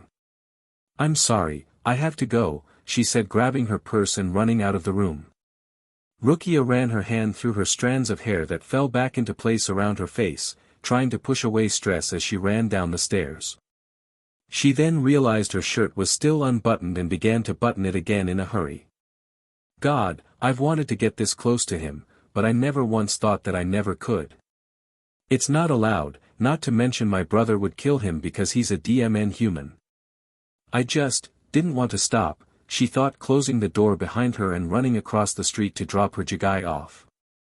Ichigo was dumbstruck as he heard her running down the stairs and the door slammed shut. What just happened? She definitely wanted something to happen. She definitely felt something. Didn't she?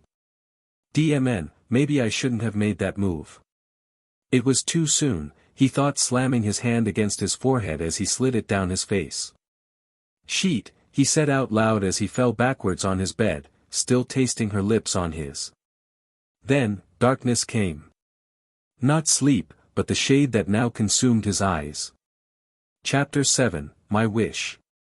She ran in the house. Ranjiku saw her and raised an eyebrow. Ruck? Rukia stopped and looked at her in question. Ranjiku smiled and pointed, your shirt is buttoned lopsided. What? Rukia looked down and noticed she had missed a buttonhole, making her buttons, a hole off. I'm guessing you had quite an eventful night, huh? Ranjiku said with amusement. Nothing happened. I left before it got that far, Rukia said, fixing her shirt. Why? She asked disappointedly. Just because. I'm trying to go get a hollow, so will you stop interrogating me? Rukia replied, getting out of her jigai. I'll be back soon. She left the house, as Ranjiku stood there. She's going to exterminate a hollow, was the thought that processed through her mind. Then her eyes grew wide. She opened the door and yelled, Rukia. Wait. You can't dash. She stopped, realizing she was gone. Sheet. She pulled out her phone and dialed Renji's number. It didn't answer, but she redialed it again. It was answered by yelling. Renji, she yelled, but he kept yelling into her ear. Renji, she yelled again, getting angry. He continued to yell back though.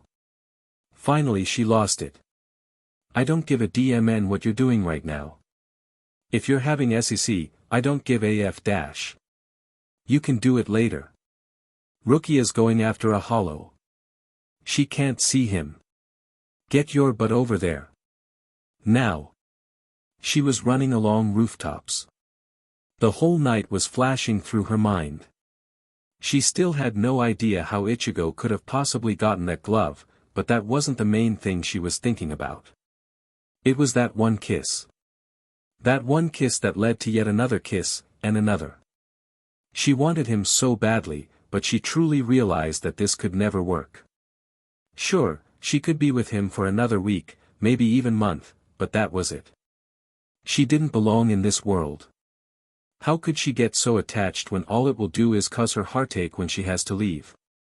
She thought of what Ichigo had told her in the car as he was driving her home. Flashback.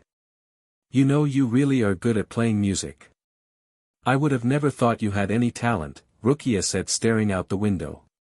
Well, gee, thanks Rukia. That really helps my confidence. No talent whatsoever. DMN, he said, laughing. She turned her head to look at him. No. I didn't mean I thought you were inept to anything. I was just surprised you were good at something like this. It's a difficult skill to get good at, Rukia said, trying to correct her mistake. He smirked, so you don't think I can be good at difficult things? Her face showed shock. No. Wow, this is coming out all wrong, she said, closing her eyes as disappointment flowed through her due to her choice in her words. He laughed freely. Don't worry about it. I knew you were trying to give a compliment. It made sense, though it wasn't the best choice of words. But I couldn't help making you feel even more uncomfortable. She sighed. Well, thanks, she said sarcastically. I did want to tell you that we were planning on playing tomorrow in the park. There's supposed to be a stage set up and everything. I even heard rumors of it being broadcasted on TV, but I don't know. I hate getting my hopes up. But, if you're free, he hesitated, I'd love to see you there. Rukia's eyes widened and then softened. She smiled. Sounds great. If you don't want to, you don't have to. No pressure, he said quickly. I want to. I promise I'll see it. Even if I can't go, I'll catch it on television. I won't miss it, she said, convincing him. She noticed he breathed out a lot of air, probably in relief of her answer. End flashback. After tonight, could she go tomorrow? She didn't want to let him down. She promised. Why am I thinking about this? I need to focus, she thought. She was determined. I'm the only one who's friggin' decent enough to actually go out and get rid of a hollow. People are said drunk and they need people to take care of them, and Renji, well, let's just say he's not available at the moment. But I'll be mad if I let whatever it is that's been killing them go and kill another one without so much as a fight, she said, continuing to race to the position. His feet slammed against the ground in a speed that you could easily miss if you blinked. There was no other thought going through his mind, just one, battle. Every night he fought, but it never felt enough to quench his thirst for more. But he would never pass up a chance. It was weird though, as he got closer to his target, he felt a familiar Ryatsu, one he hadn't felt in a long time. It was speeding toward the same direction as him. His heart raced faster as he grew excited over the possibility of more slaughter. An eerie smile grew on his face before he moved even faster in the right direction. Her phone began to beep even faster. "What the hell?" she said, continuing to run, but looking at her phone now. "There's definitely something else out there. It seems to making my phone go out of whack. Sheet, this doesn't feel good," she said, fear growing slowly through her. Then, her phone rang this time, indicating she was being called. She looked down fast, alarmed by the ringing. Renji was calling. "What? I'm trying to get to this DMN hollow, can this wait?" she said, irritated. "Rukia. I got this one, go home," Renji said, as he was putting on his shirt with haste. "Bullshit. I'm almost there. You're probably getting dressed as we speak and then you'll have to go back to the apartment to drop your jigai off, and it will be too late by then. I can't just let this thing go around killing hollows when it could be dangerous." "I got this," she said with even more determination. "Rukia, I'm not gonna say it again, get you but back to the house," Renji said, yelling. She couldn't go. She couldn't see. She couldn't remember. She pulled the phone away from her ear to look at it with surprise and annoyance plastered across her face. She then brought it back to her ear. "Renji. What the hell is wrong with you? I'm not turning around, so you can just give up. I'll see you back at the house." And with that she hung up before he could make another response. Renji yelled for her one last time, realizing she had hung up, but continued to hope she didn't. "Rukia. God damn it. Even if he left now, he couldn't make it there in time to stop her. No one could now. Rukia had made it. The hollow was walking around in search for another soul. She smirked at the fact that she made it there before her competition. She began to walk slowly towards it. It still didn't notice her presence yet. She clutched her sheathed Zanpakuto, readying her final pull and attack. Then, out of nowhere something flashed in front of her and cleaved the hollow straight in two. She looked in astonishment. She searched the figure from behind, as its back was facing her.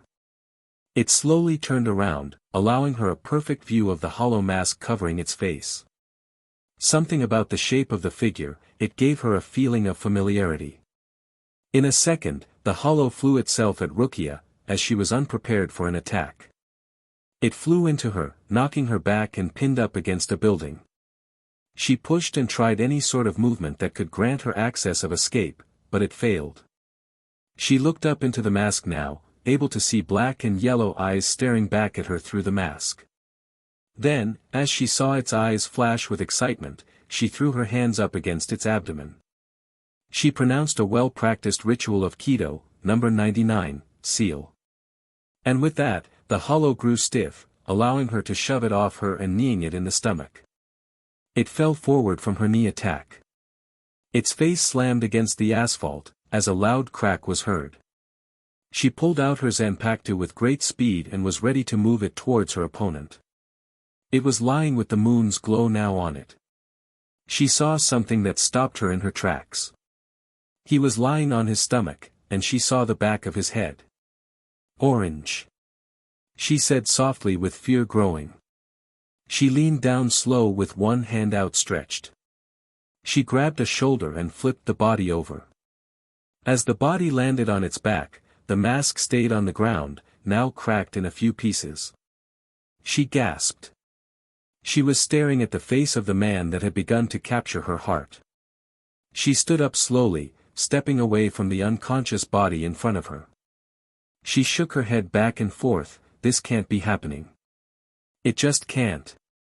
She looked down at her Zanpakuto, then back up at him. She was filled with way too many emotions for her liking. Confusion, fear, but most of all, pain. Why did it have to be him, was one of the many thoughts that ran through her mind.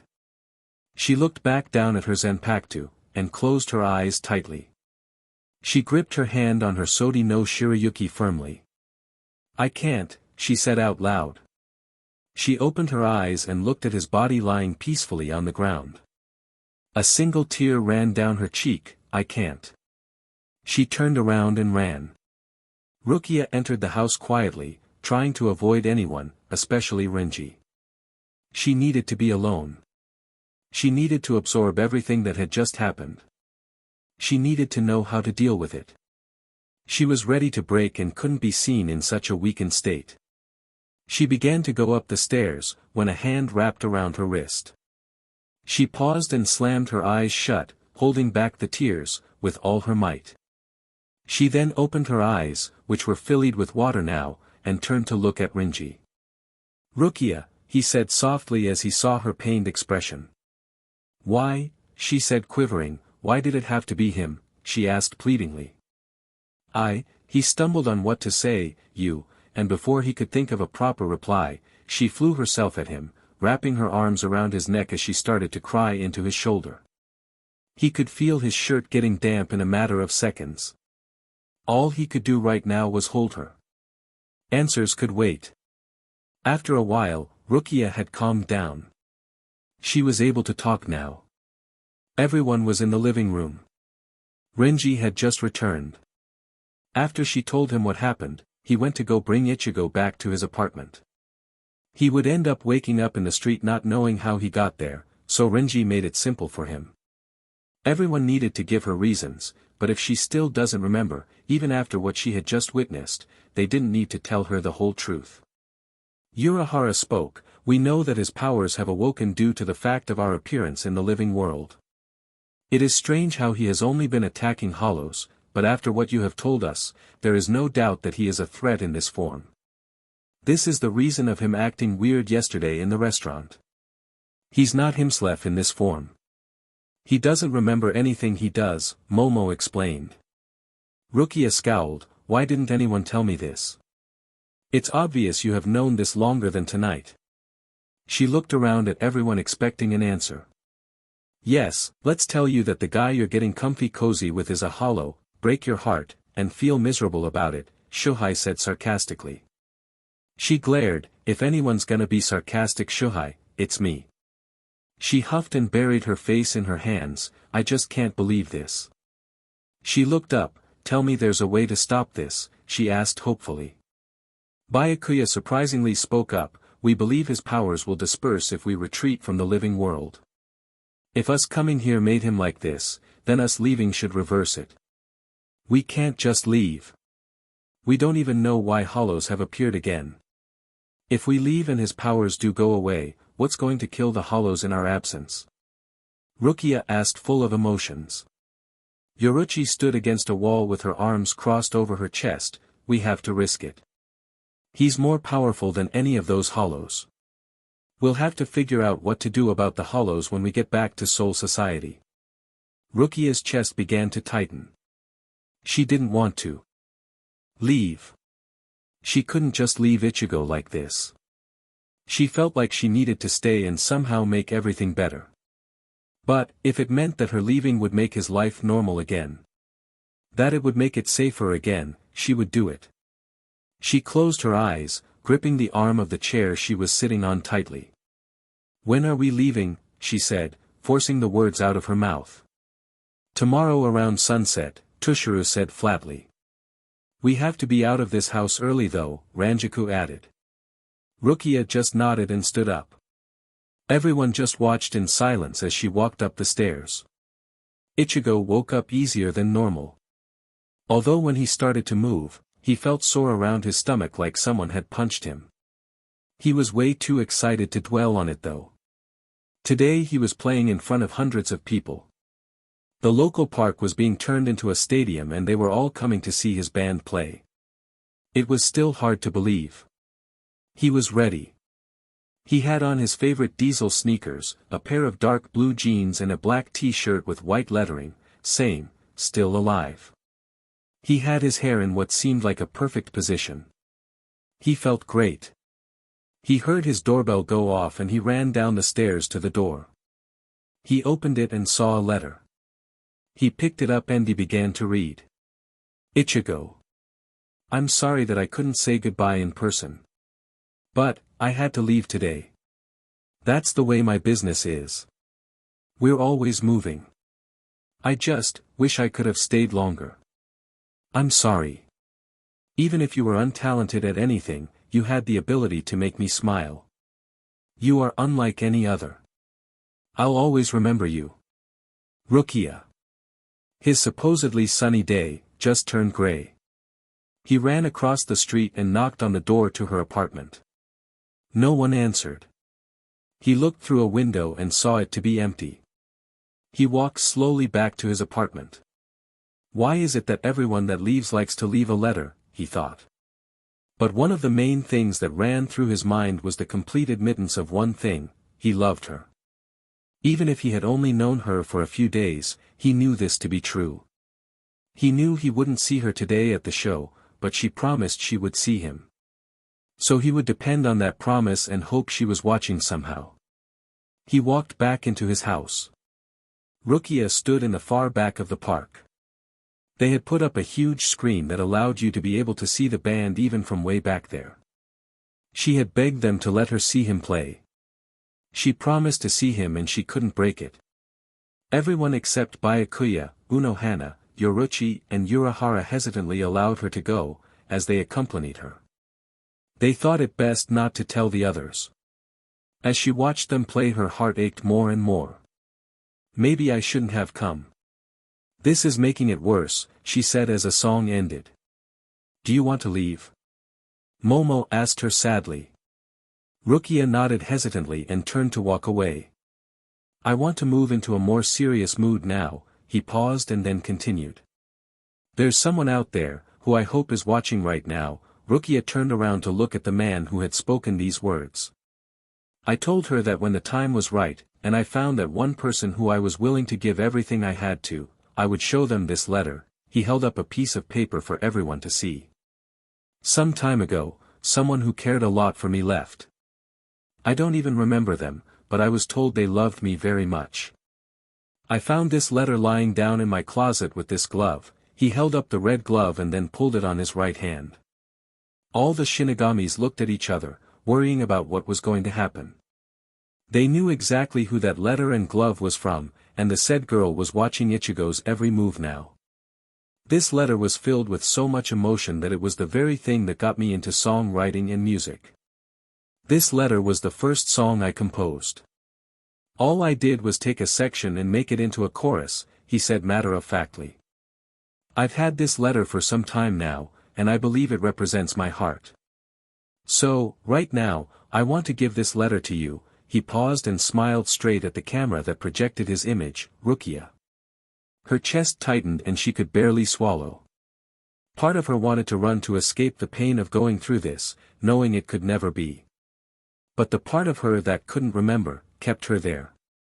Her body was now stiff. The music softly began and then Ichigo came in singing. I hope that the days come easy and the moments pass slow.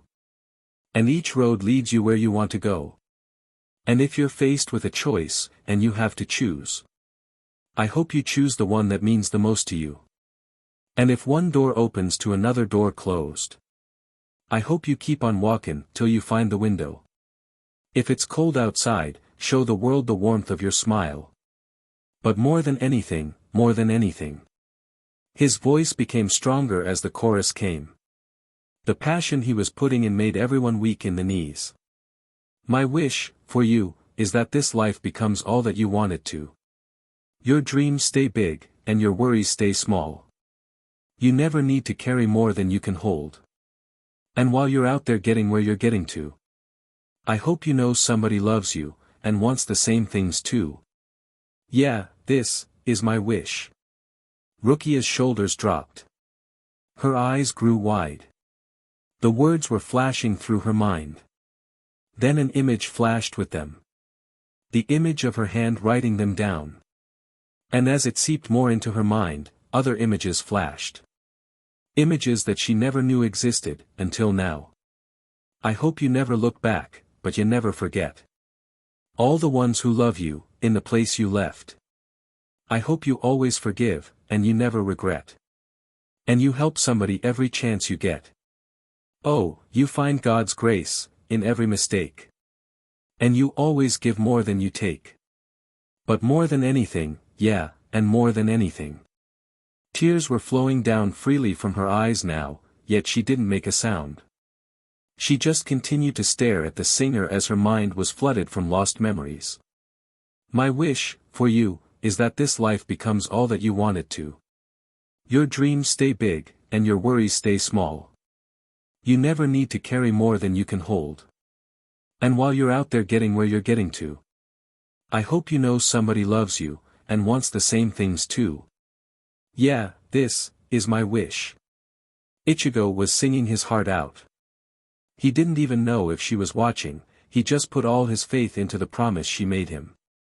This is my wish. I hope you know somebody loves you. May all your dreams stay big. The song ended and the applause roared. Rukia didn't move. Finally, her companion started to stare at her and saw the tears falling down her cheek. Rukia? Ranjaku asked softly. I wrote that letter, Rukia said plainly, staring straight ahead still.